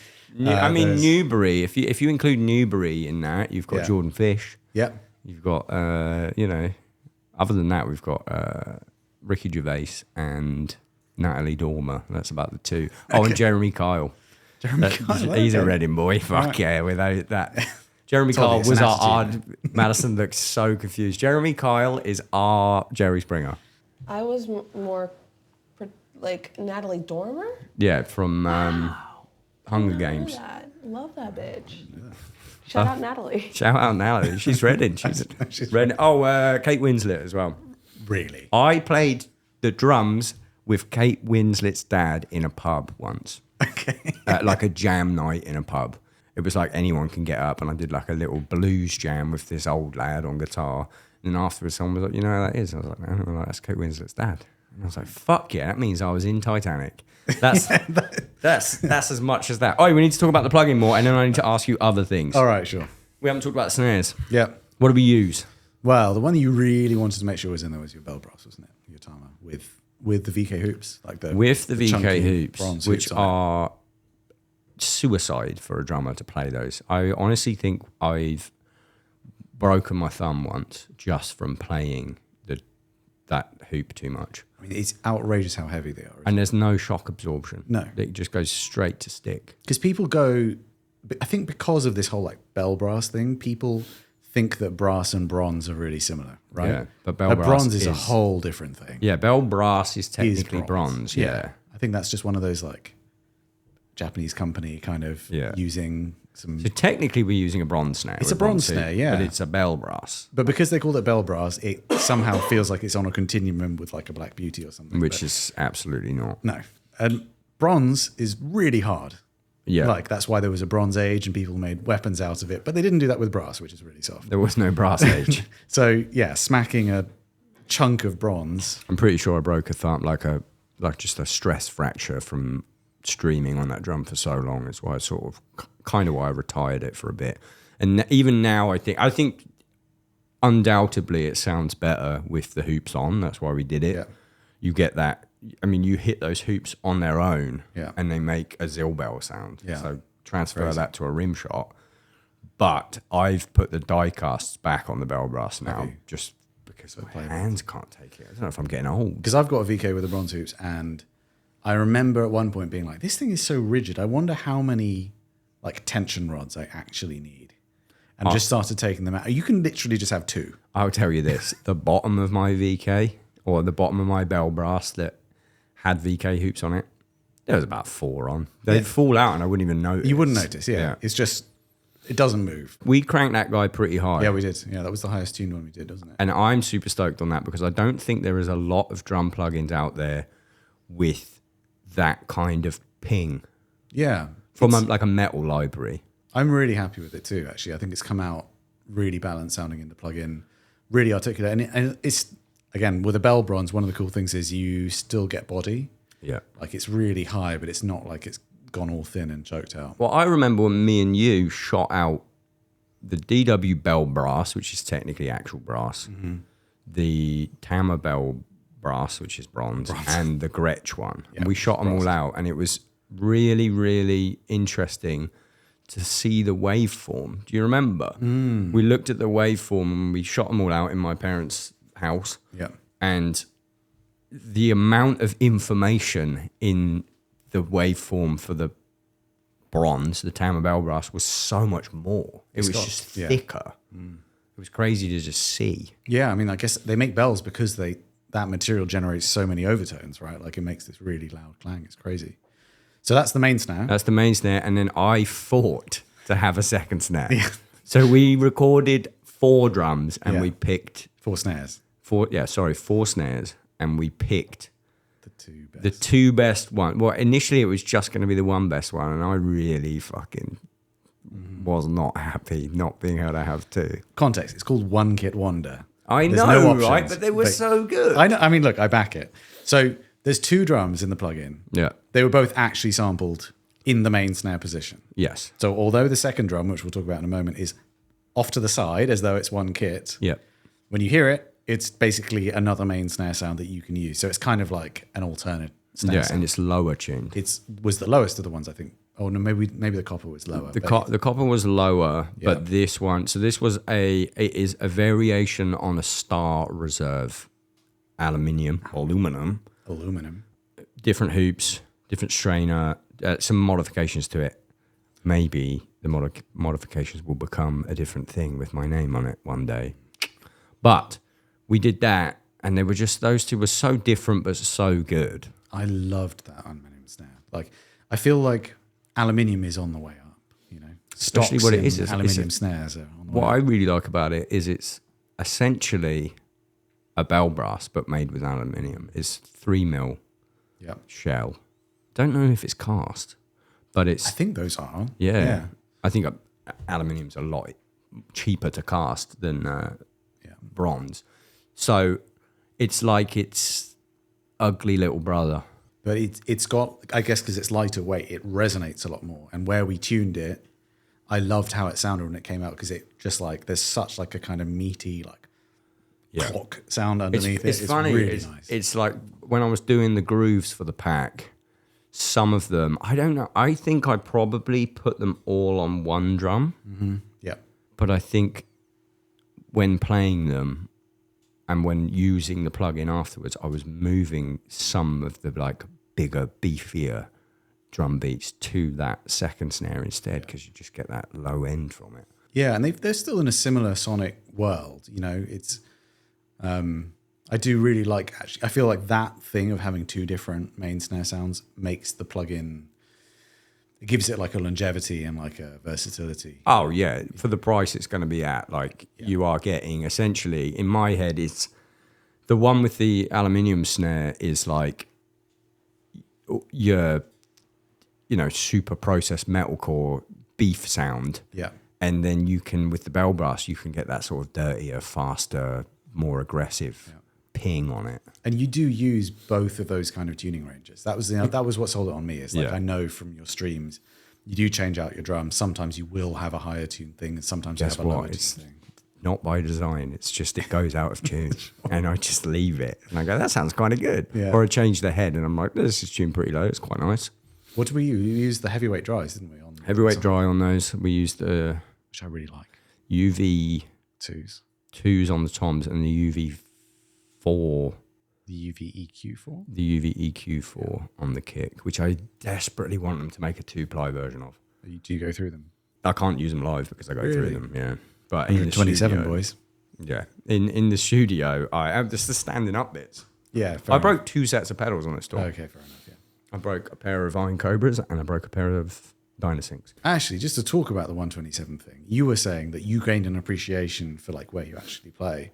And it is interesting because we do this on every session, like get the drummer to just demonstrate the drum. So we have a reference point because this might be 2 years before we have the plug-in. It's nice to have a little played example and something to compare once we do have, just make sure all the articulations are sounding right. Get them to play at their normal intensity, and then you start sampling, and it's like, all right, give me a hard one. And their like proper studio playing is here, and then the first sample is like that. You know what I mean? That's what my programming changed after doing that. I was like, oh, I've been programming at 127 and wondering why it doesn't sound real. Yeah, because it's like with program drums, there's no extra effort in programming it at higher velocity. Yeah. And it does get punchier, but it also changes like the frequency curve a lot. Everything gets edgier sounding. It definitely sounds less real. Sure, yeah, as well. And it would be impossible to play like that. I think there's 2 drummers in the world that I think accurately play 127 most. Eloy and Matt Guglielmo plays for that band End, and he also plays for the Acacia Strain. You ever seen him play the drums? I'm trying to think. I mean, he filled in for me on a Stray tour. The guy hits harder than anyone I've ever seen. Wow. Even harder than Eloy. It's fucking crazy. That's nuts. I mean, Aaron Gillespie back in the day. Yeah. I mean, still probably, but I remember the videos of like videos. And I remember when, was it Dave Elich played with Mars Volta? He was really going nuts, yeah. Because I mean, like, if you think about the drummers that are like held up as like the best sounding drummers, like a Jeff Porcaro or a Gavin Harrison, like look at their stick heights. Oh yeah, I know we're talking about a different style of music, but Jeff Porcaro is playing soft, or shuffly dude, the guy Bernard Purdy. No, actually, I shouldn't have said that. He's the guy. He is the shuffle guy. The guy who played in Steely Dan, I know Bernard also played in Steely Dan. Come on, this is like one of the... Steve Smith. Plays a Yamaha recording custom. Steve Gadd. Steve Gadd. He plays whisper quiet. Yeah. You know, and when you then make that louder, there's so much body that's there. First pair of drumsticks I ever bought, Steve Gadd signature. Yeah. The black ones with the white tips. Yeah. Because I thought they were Lars's. Speak of the devil. Oh, he's got it. This is an actual Lars played stick. No way. Yeah. Didn't sign it though. Short, isn't Motherfucker didn't sign it, did he? Yeah, it's quite short. Don't even know what you would... That's touched by the hand of God. Got 2 of them. What else have I got? I got Tortilla Man from Slipknot. That's one of his. He threw that at me during the show. Yeah. Didn't sign it. There's a real issue, right, with my goats giving me shit and not signing it. The other day we were at Warped Tour, and Travis Barker's drum tech. Well, I left you a gift from Travis in your green room, and it was one of his practice pads, like one of his new. Didn't sign it. Could have went and fucking bought that. I'm very grateful because I use that practice pad all the time. It's very good. It's much like the Reflex stuff. But sign it, please, Travis. I'm just trying to think what... I mean, either, I guess, they're just humble and don't necessarily think that someone wants their signature on something, or maybe they know that there's a high probability that that gift might just end up on eBay or something. I mean, I'd like to think it's like, oh, he's my contemporary. I'm not going to, like, you know, I wouldn't, if I was giving someone I considered a contemporary something, I wouldn't sign it. It would be arrogant. Yeah. However, fucking sign it because you're way above me, please, Travis. How do you feel about signing things in general? Like, not do you hate it, but do you feel weird, like conflicted, imposter syndrome-y? No, I love it.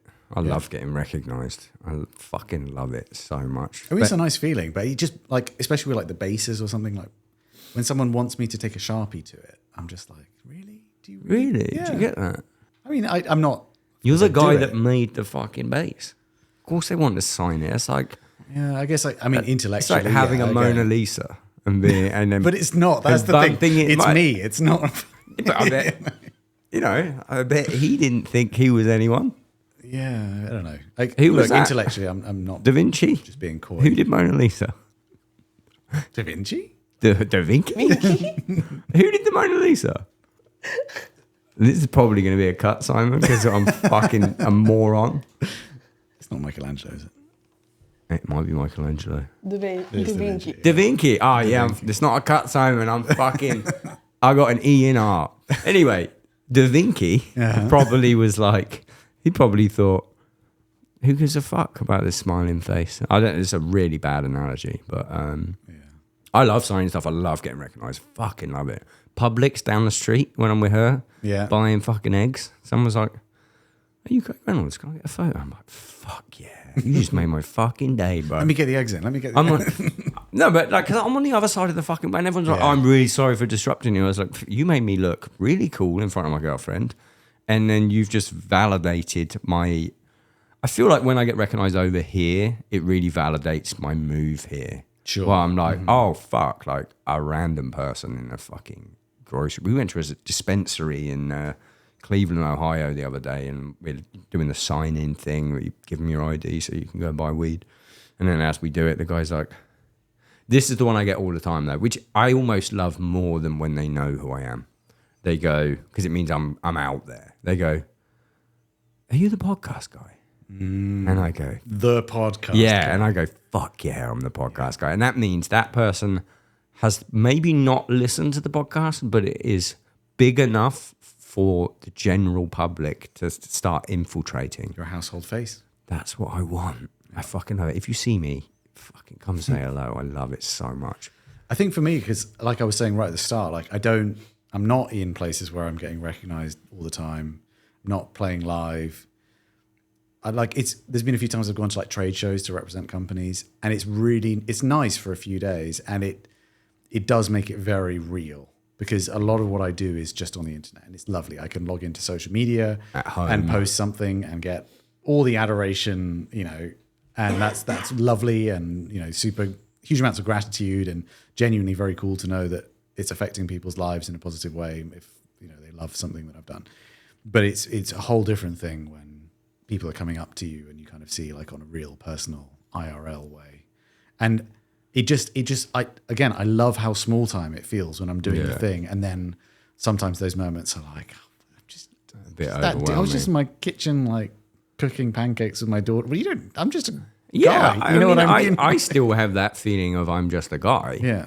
But it's like, I don't know. I think maybe it's when the interactions go down the route of them being like, where within the interaction that you see them realize, oh, he's just a guy. Like, then I'm like, oh, that was fucking sick. Sure. Because that means that person had me on this pedestal, and then they met me and was like, oh, he's just a guy.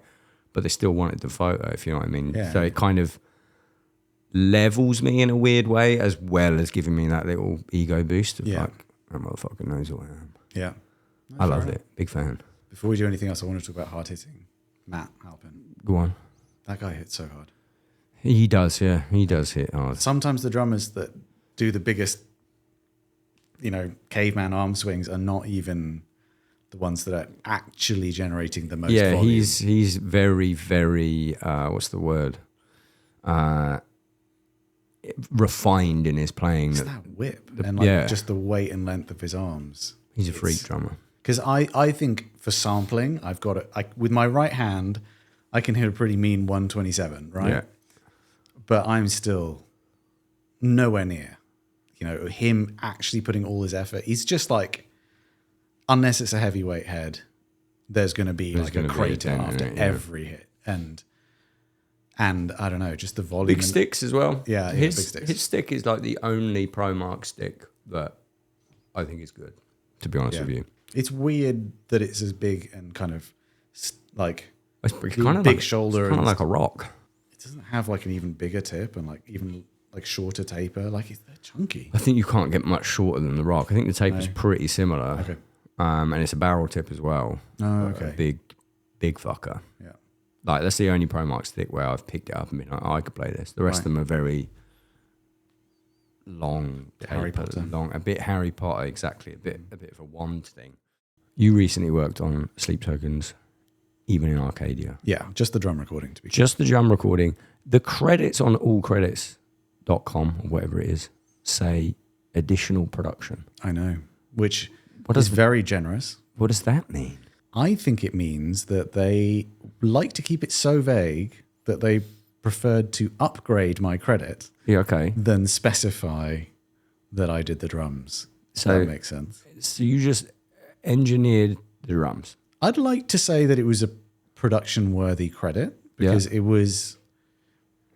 What was really enjoyable is that 2 is an amazing improvisational drummer, and there was a lot of not cajoling to make it happen, but just pushing to get everything exactly as they wanted it to be on the recording. And so I'd like to think that it was like it wasn't just a button press. It was like really working together to make sure that the parts were as good as possible and that all the flourishes and improvisational bits were exactly as they should be, and kind of, for a record of that stature and a drummer of that stature as well. They had the full songs, and it was just for you to record the drums. Yeah, which is not that much in terms of minutes. If you listen to even in Arcadia, the songs might be 8 minutes, but there's a minute and a half to 2 minutes. It's the only one that I like. Okay. Not that I dislike the others, but I think the direction they have gone down was the bits of their music that I did like the most. Yeah. Before that, I was a little bit, I'm not really sure what's happening here. And then now I'm like, oh, I understand this as a band now. Yeah. I really, really like that album. I think it's really solid. And it's I know it's a bit Marmite as anything that gets that big and that is so much a fusion of pop and metal, but I think it's easy to see why it's as big as it is. I like the way they leaned more into the pop. Yeah. I think that the pop parts were the bits I was like, this is awesome. Yeah, I think it's well done, and I think lyrically it's quite like the songs like Caramel and stuff like that. Like, I don't know, I think it was really cool to be a part of that record, and I mean, I hope I will be a part of future records as well. It seemed to go really well. Can you imagine what it would be like to be in a band of that size and not have to do social media? It'd be amazing. It'd be amazing. Just think about what the dream Vessel is doing day to day. It's got nothing to do with being in front of millions of people. And he's probably getting recognised less than me. Yeah. Which is crazy. Yeah. Billboard #1. Do you get anything for that, for additional production, when they got a Billboard #1? Do you get a plaque or anything? I don't think so. Maybe I could request it. Sometimes with these things you can request, but the Grammy nominations should. I got a thing when Periphery got nominated for a Grammy. I got sent a thing, bit of paper, like a little medal thing. Little medal thing for the nom. Man, you'll fucking win it this year if you do get the sleep token nod. Well, I don't know, because have you seen Turnstile are in like 6 categories? Yeah. And Hayley Williams is in a bunch. Yeah, this is true. And Sleep Token and best rock song with Caramel up against... Best rock song? It's not even hard rock or metal. I think it's best rock song, and I'm probably going to get this. And one of the other ones, the album, I think, like metal album. Is it metal album? I just feel like the categories they're in, there would be other contenders in those categories. Even if taken as a whole, I feel like it's enough of a cultural phenomenon that it should win something. But I do also feel like with the Grammys being as fucking fixed as they are, I said that, not Nolly. Whenever someone gets a debut Grammy nomination, they rarely win it, especially in heavy music. And then they do 3 or 4 years of always being nominated, always the bridesmaid, never the bride. And then eventually they give them one, a bit like the Oscars. I do think it would be remiss of them not to award something. Oh, it'd be a snub. It was #1. It's the most... And huge, like the biggest metal album of the year. Yeah. But I mean, I think shows-wise, it really moved the needle. I like the way they have single-handedly forced Americans how to say caramel correctly. Oh my God, I didn't ever even thought about that. Madison, will you say caramel for us, please? Caramel. Now, imagine song. They need to write a song called Soldering Iron. Why, what do they say? Can you say solder? Solder? They call it solder here. Oh, there's no L in it. Soldering iron. Soldering iron. I mean, it's the same with Craig. Yeah. How How do you go down ordering water in restaurants here? Oh my God. Have you given up? Do you just fucking- do the accent? No, but I've given up my name. Okay, I will say Craig because it's just far easier. sure. And there are certain words I give up because I don't want the conversation.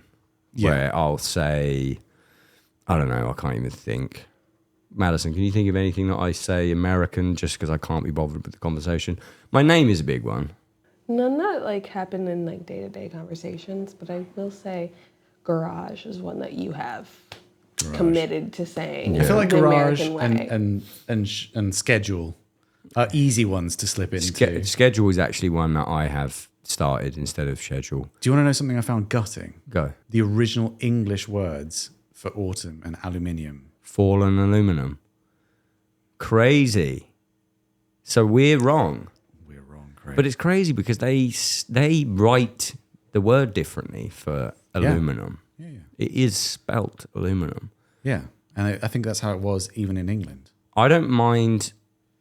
I will give up garage because mirage. I can't think of another word that ends in AGE that has the same as garage, really. Yeah. I can't think of one.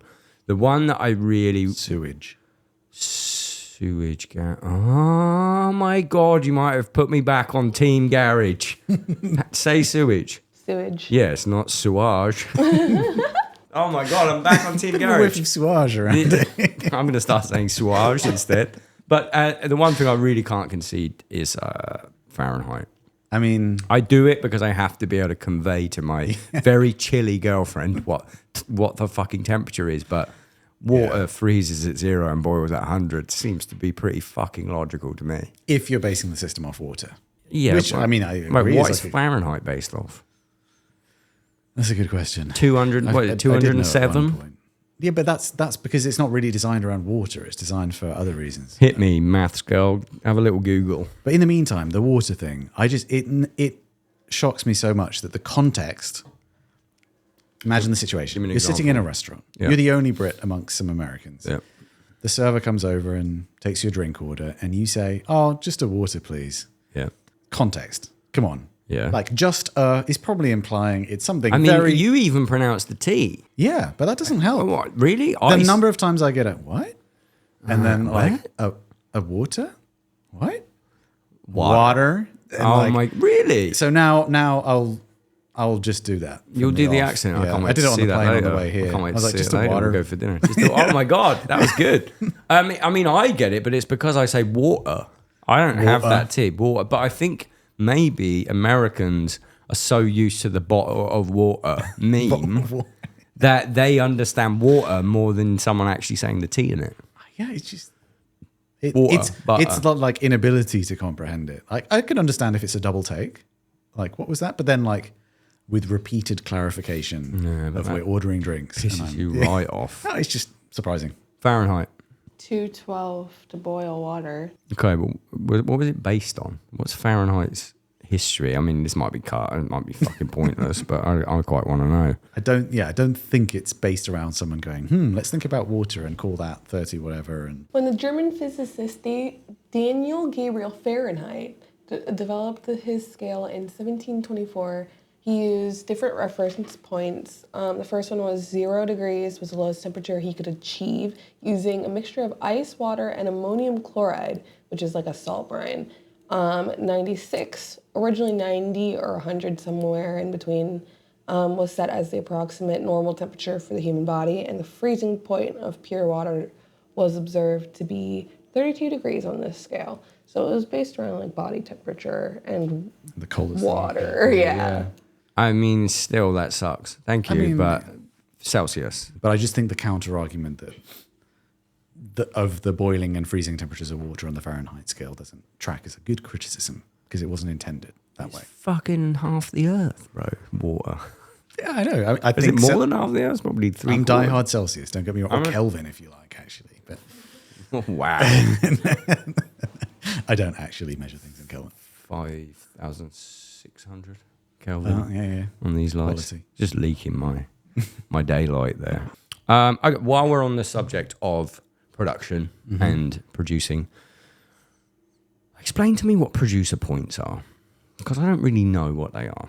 It's a way for producers to get in on future payments. On the royalties. Yeah, it's just a way of getting in as though you were like part of the songwriting. Is it a normal thing? It used to be. I think what used to happen a lot is that a label would call up a big shot producer and say, we've got this debut record to do for this band, and the producer might not think it's necessarily going to be a hit back in the day when, well, not that rather, but they don't know. It's not surefire like working with, on the third album where the second one's done amazingly and then it's 6 months work for them kind of thing.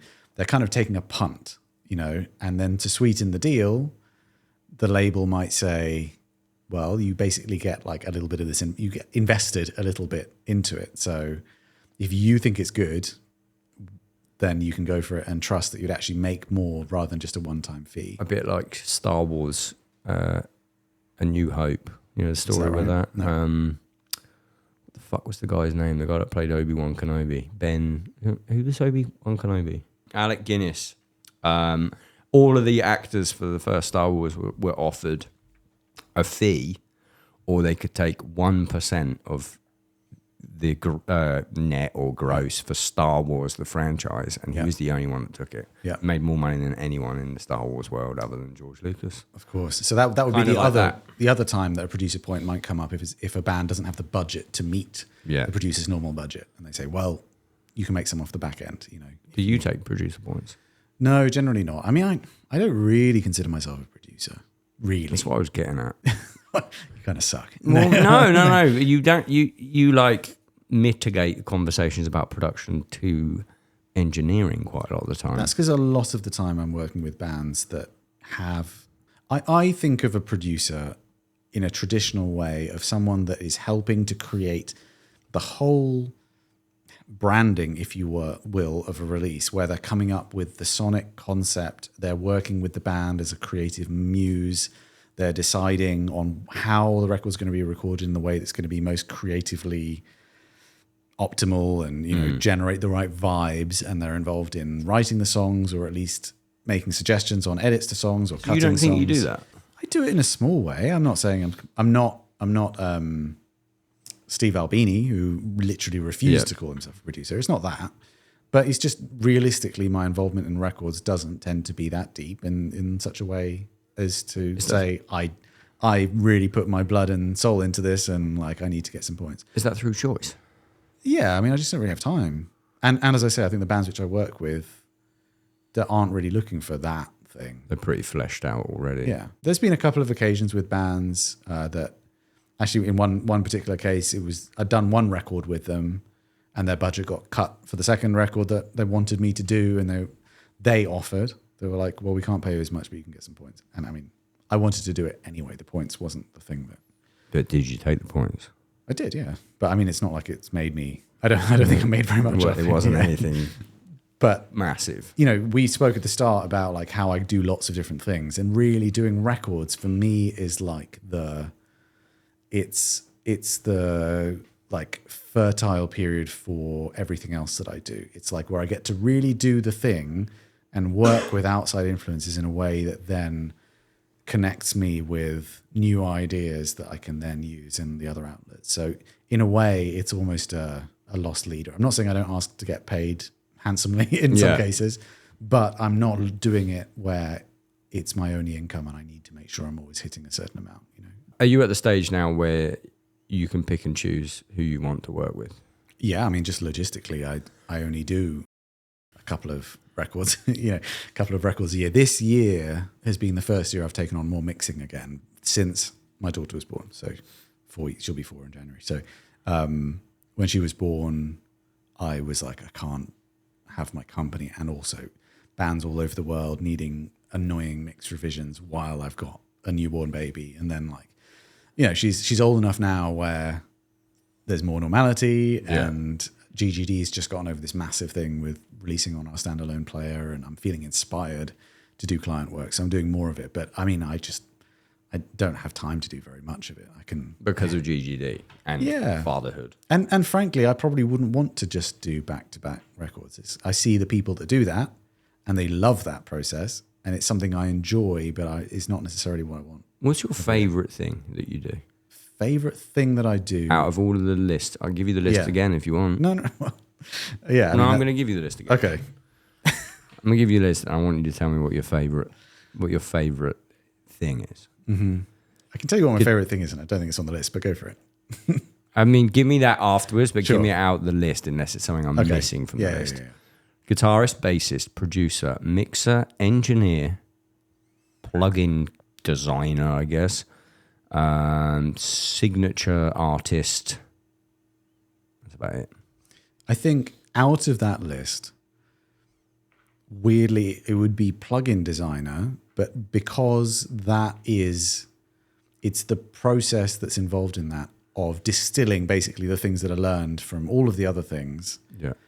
I just get really, I have to figure something out. If I've heard a sound or coffee or whatever, like tasting something, you know what I mean? If there's something which like sparks my inspiration of like, that's amazing, I need to know how to do that every time, then I am just fully committed to that journey and I can't help myself from being obsessed with that. And product design is what is the amazing thing that happens at the end of it, having gone through sometimes a really annoying and frustrating process that could take a really long time, finally figuring this thing out. And then it's like, wow, I now know how to do this thing that, you know, I didn't know how to do before, and maybe it doesn't seem like many other people have figured out as well.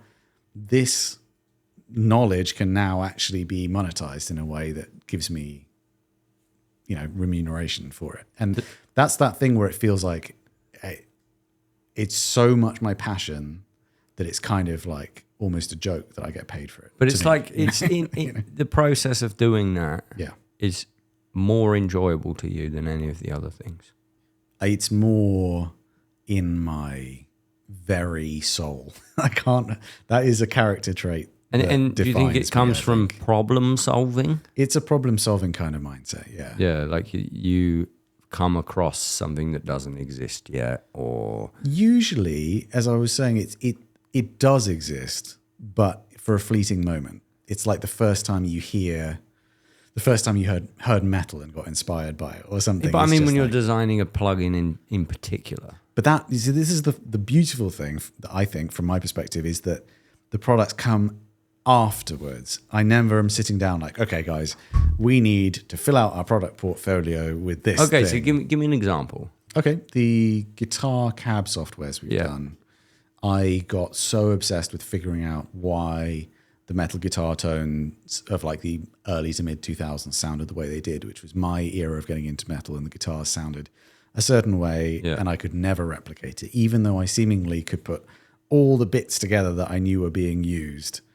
It just never sounded right. And then that led to basically like a year and a half or more of investigative work, like talking to producers and engineers and people on forums to figure out the serial codes on the cabs that sounded best, to then track that to the particular batches of speakers that were used in those, which are technically vintage 30s, which is a speaker that's been made for 35 years. But there was a particular time period where the voicing seemed to shift, and that happened to be the time period that the cabinets that were used for these tones. So the particular year that the speakers were made. A batch within the year, yeah.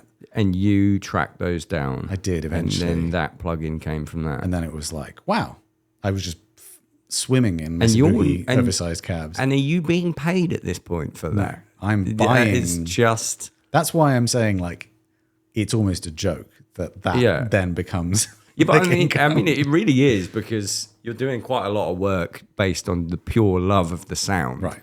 It's just pure passion. And then being able, and that's like, that rings true, I guess, for anyone. Like writing music, anytime a small band asks me like, oh, have you got any advice on like how to make it? And I'm like, I'm so far removed from like, I haven't started a new band yet, but like how you would even market that stuff. So my answer is always the same. It's just like, make music that you love with every single part of your soul, and people will either like it or won't like it, but you'll like it, so it doesn't matter. And that's essentially what you're doing, is just chasing this thing. Yeah. And then at the end being like, oh, fuck, I can monetize this. Yeah. It's kind of cool. It's so cool. I mean, what a privilege to be able to do that and to be able to raise a family and you know, have a company that also pays employees that can hopefully raise their families and do, you know what I mean? Like it's crazy that there's an ecosystem built around this. And in no way am I taking this in like an arrogant way. It's just like genuinely like,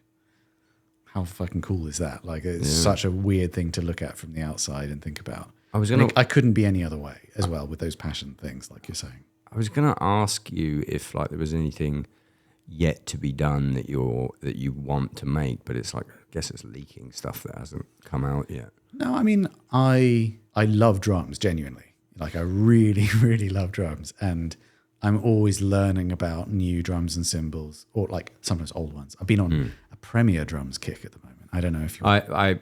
Logan, my drum tech, okay, on this tour was like... Nolly's just asked me to drive another kit from Aberdeen or something to Bath, which is like a 10-hour drive. And I was like, what kit is it? And he goes, it's a Premier. It's a Premier. And he didn't tell me which one it was, but can I guess what it is? I don't know. Can you tell me what the year is? It's a 90s kit. So it might not be... Okay, like late 90s? No. Is there something special about it? I just think they're great. And I've been tracking them online, looking for one that's... Is it an APX? No. What is it? It's a Signia. Oh, yeah, I remember those. They were like the flagship back in the day. They were the flagship, yeah. It's like... They just sound really good. I've got a Signia snare. It's one of those like, if you know kits. Yeah. Almost like if you fuse the best aspects of like a Yamaha recording custom with a DW. It's funny how Premier just went obsolete. Yeah, I mean, well, they're owned by Gear for Music now, I think. Really? Is it Gear? No, maybe it's not Gear for... It's one of the big companies that's revived the brand. They still make drums? They do, yeah. Still do Janistas and everything. But I think whoever bought the company has exclusive rights. But, you know, like, so towards... When I was just getting into drums, was like the last gasp of Premier, and they'd hired Rob Keogh. Keogh? I don't know. Amazing. He used to do KD Custom. Oh, I don't know. Wait, they were always Birch? Maybe. No, yeah. I'm thinking of Jalapeno. Oh, remember those? Yeah. They were great. They were great sounding drums. Yeah, crazy. All brass. Yeah, mental. So I've probably actually got that name wrong. That's not his name. It's Keith something. Anyway, he got hired. He was a custom drum maker. Got hired by Premier. Yeah. And did these like ultra deluxe custom shop kits, and then Premier folded, and he got tapped to create British Drum Co. Okay. So basically, like the things he was doing with Premier towards the end became the beginnings of the range of British Drum Co. And he's recently left British Drum Co. But like, he's like a really great drum builder that I guess Premier was just kind of fading at that point. But the Signia drums thing, you can find them online. It's just this guy in Aberdeen was selling a really good condition one with all the sizes I want for cheap enough that I was like... Cheap enough to warrant paying Logan to drive it all the way down. Yeah. It's kind of crazy. Yeah, it is a bit crazy. It probably by the time sample it, obviously. Yeah. What a great look! I've got the best excuse. I can't just go reusing drums. That's true. You know, you and I know that you put different heads on and tune the same kit differently and put different mics on it. It can sound just as different as another drum kit. But true, it's just passion, love of the game, man. I just want to hear it. Yeah, you really do love sound more than anyone else I know. It's kind of cool. Yeah. Geeky, but it's cool. Yeah, but it's good that you don't have like, I don't know, you could be one of the most prolific music producers of our time. I don't know about that. 100% you could. What have you I'm just not passionate. I'm not passionate. Yeah, and I think that's cool that you have seen that and been like, okay, that bit's not for me, because you could make a quick buck. Well, that's the thing, is I don't think it's quick either. Again, like what you were saying with the bands, it's the exact same advice that you were giving to the bands. Like, do the thing that you're super passionate about. And I think when I was younger, I thought that there would be a way, maybe it's British schooling system telling you that you need to, you know, if you just tried harder, you could be really good at something.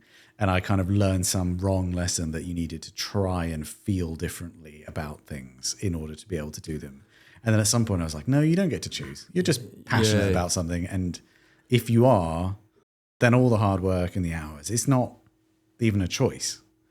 And I used to feel that advice like, you just don't want this enough, meant that you needed to try to want it more, as opposed to like, no, that's actually just saying there's probably something else that. It's funny because I'm at a weird period with music where, like we were saying earlier, someone asked me if I'd be willing to join a band purely on a touring basis, and not as a creator. And it was presented to me pretty much for the first time since Stray breaking up, and my immediate thought was, I really want quite the opposite to that. Yeah. Like, I think I love playing the drums and I love creating music. Mm-hmm.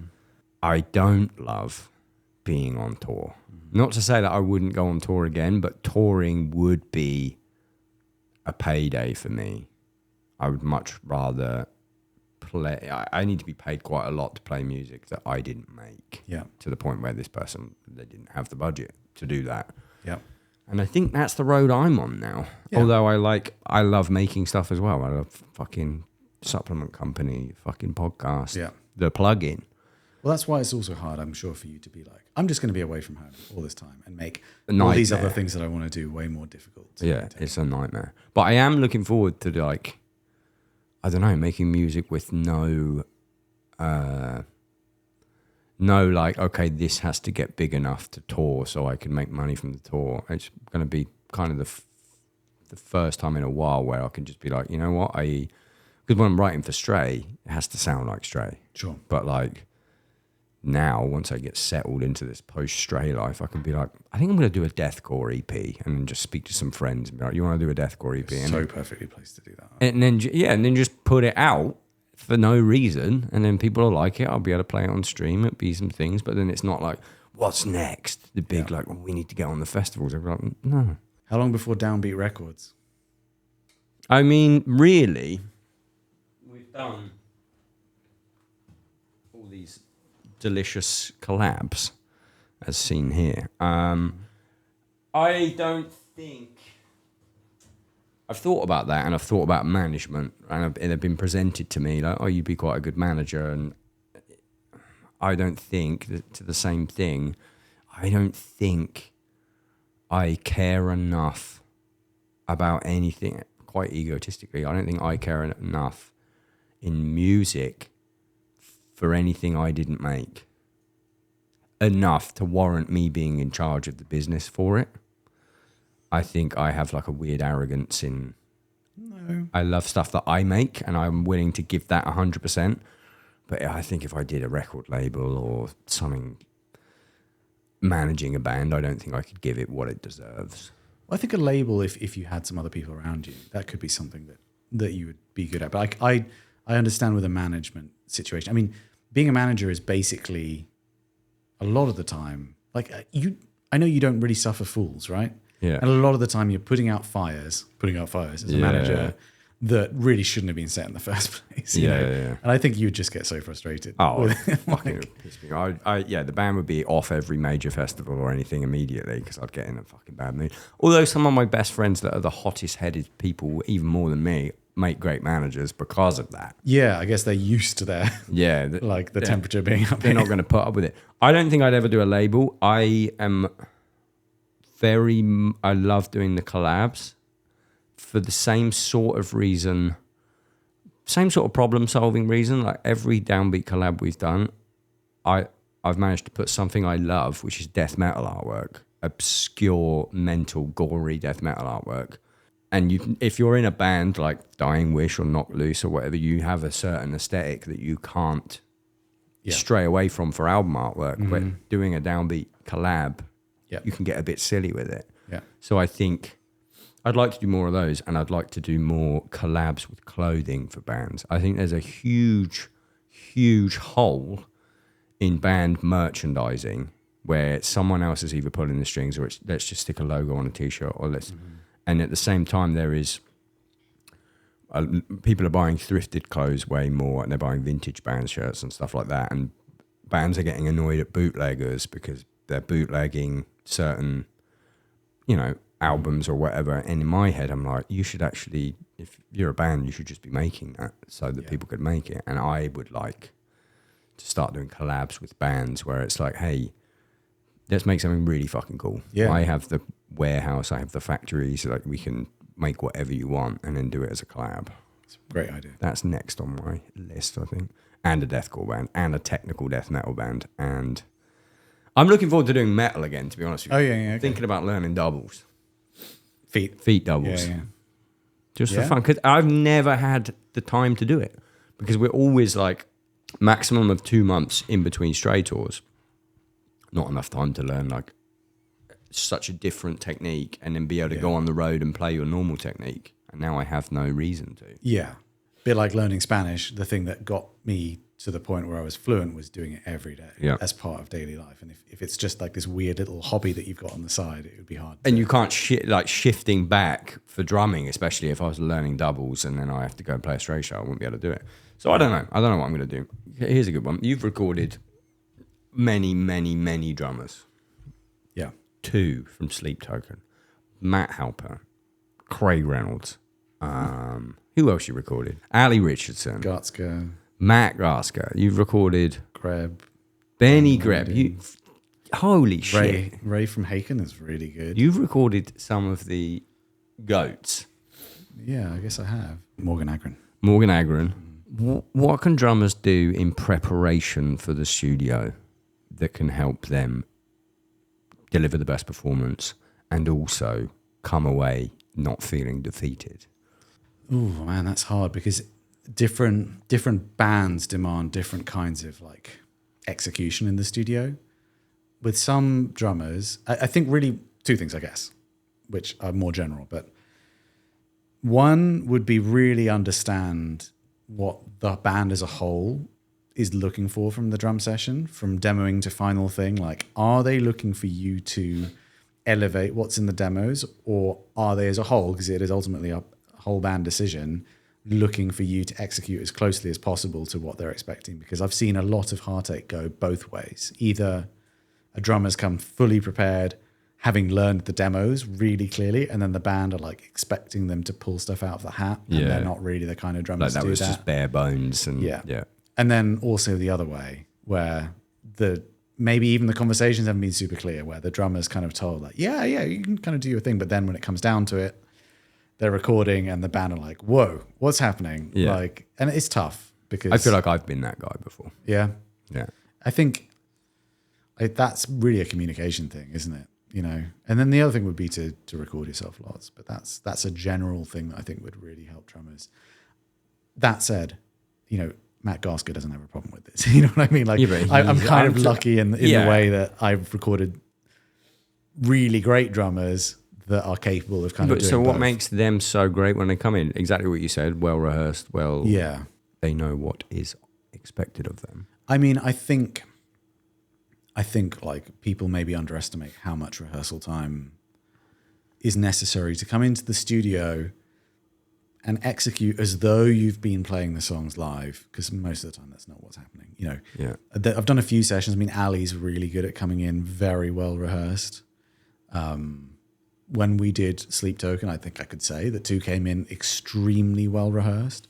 But what that affords both of the sessions I'm thinking of, both those drummers, is they can bash out a version that's good to go really quickly, and then we've got all of this time to sprinkle some fairy dust and try options out. Let's say you're doing that with 2 or Ali Richardson, and you get a take which is good to go, and then you sprinkle the fairy dust.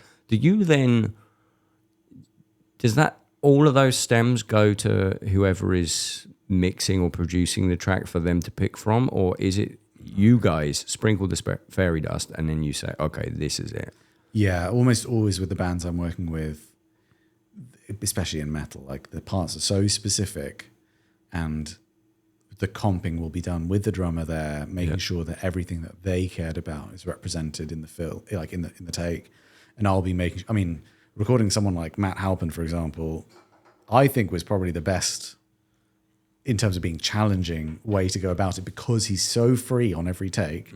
He's hitting different cymbals on every take. Trying to stitch those performances together gets really tricky. You're trying to edit something like 2 very freeform things together, and you get really good at doing that. So because the classic thing is cymbals cutting out when you go from one thing to another because the drummer hit a different crash or whatever. And with Matt, that's just like standard, if you know what I mean.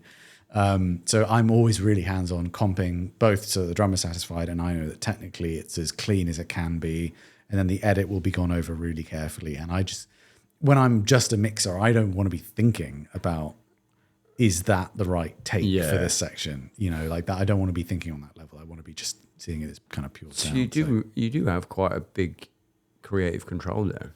Yeah. Because it leaves the studio with what you and the drummer decided. Yeah. Because I can't imagine the whole of Sleep Token were in the studio. No.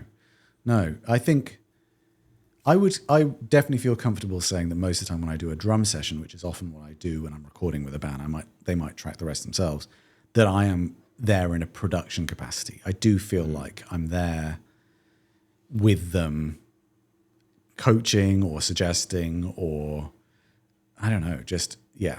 I do think I produce for drums, but I guess what I was pushing back on before was the idea of producing like an album where I'm doing that, but on everything. On every instrument. That's serious. To do that well is like months of work, and I just never doing that. To enjoy every instrument that much is fatiguing. How do you feel about AI in music? I mean, there's always going to be stuff that pops up that's like, oh, that's too close to, like that is scary. But for the most part, I feel like the most generic commercial music has already been generic and boardroom created and panel created in a way that I don't care if it's a group of well, let me be clear. I think there are aspects of music, of popular music, that I don't care if they become fully AI because they're not my preference anyway, and it's already so manufactured. I think that it's going to create and is creating a kind of, in a smaller amount of people, maybe a minority of people, but a desire to look for authenticity.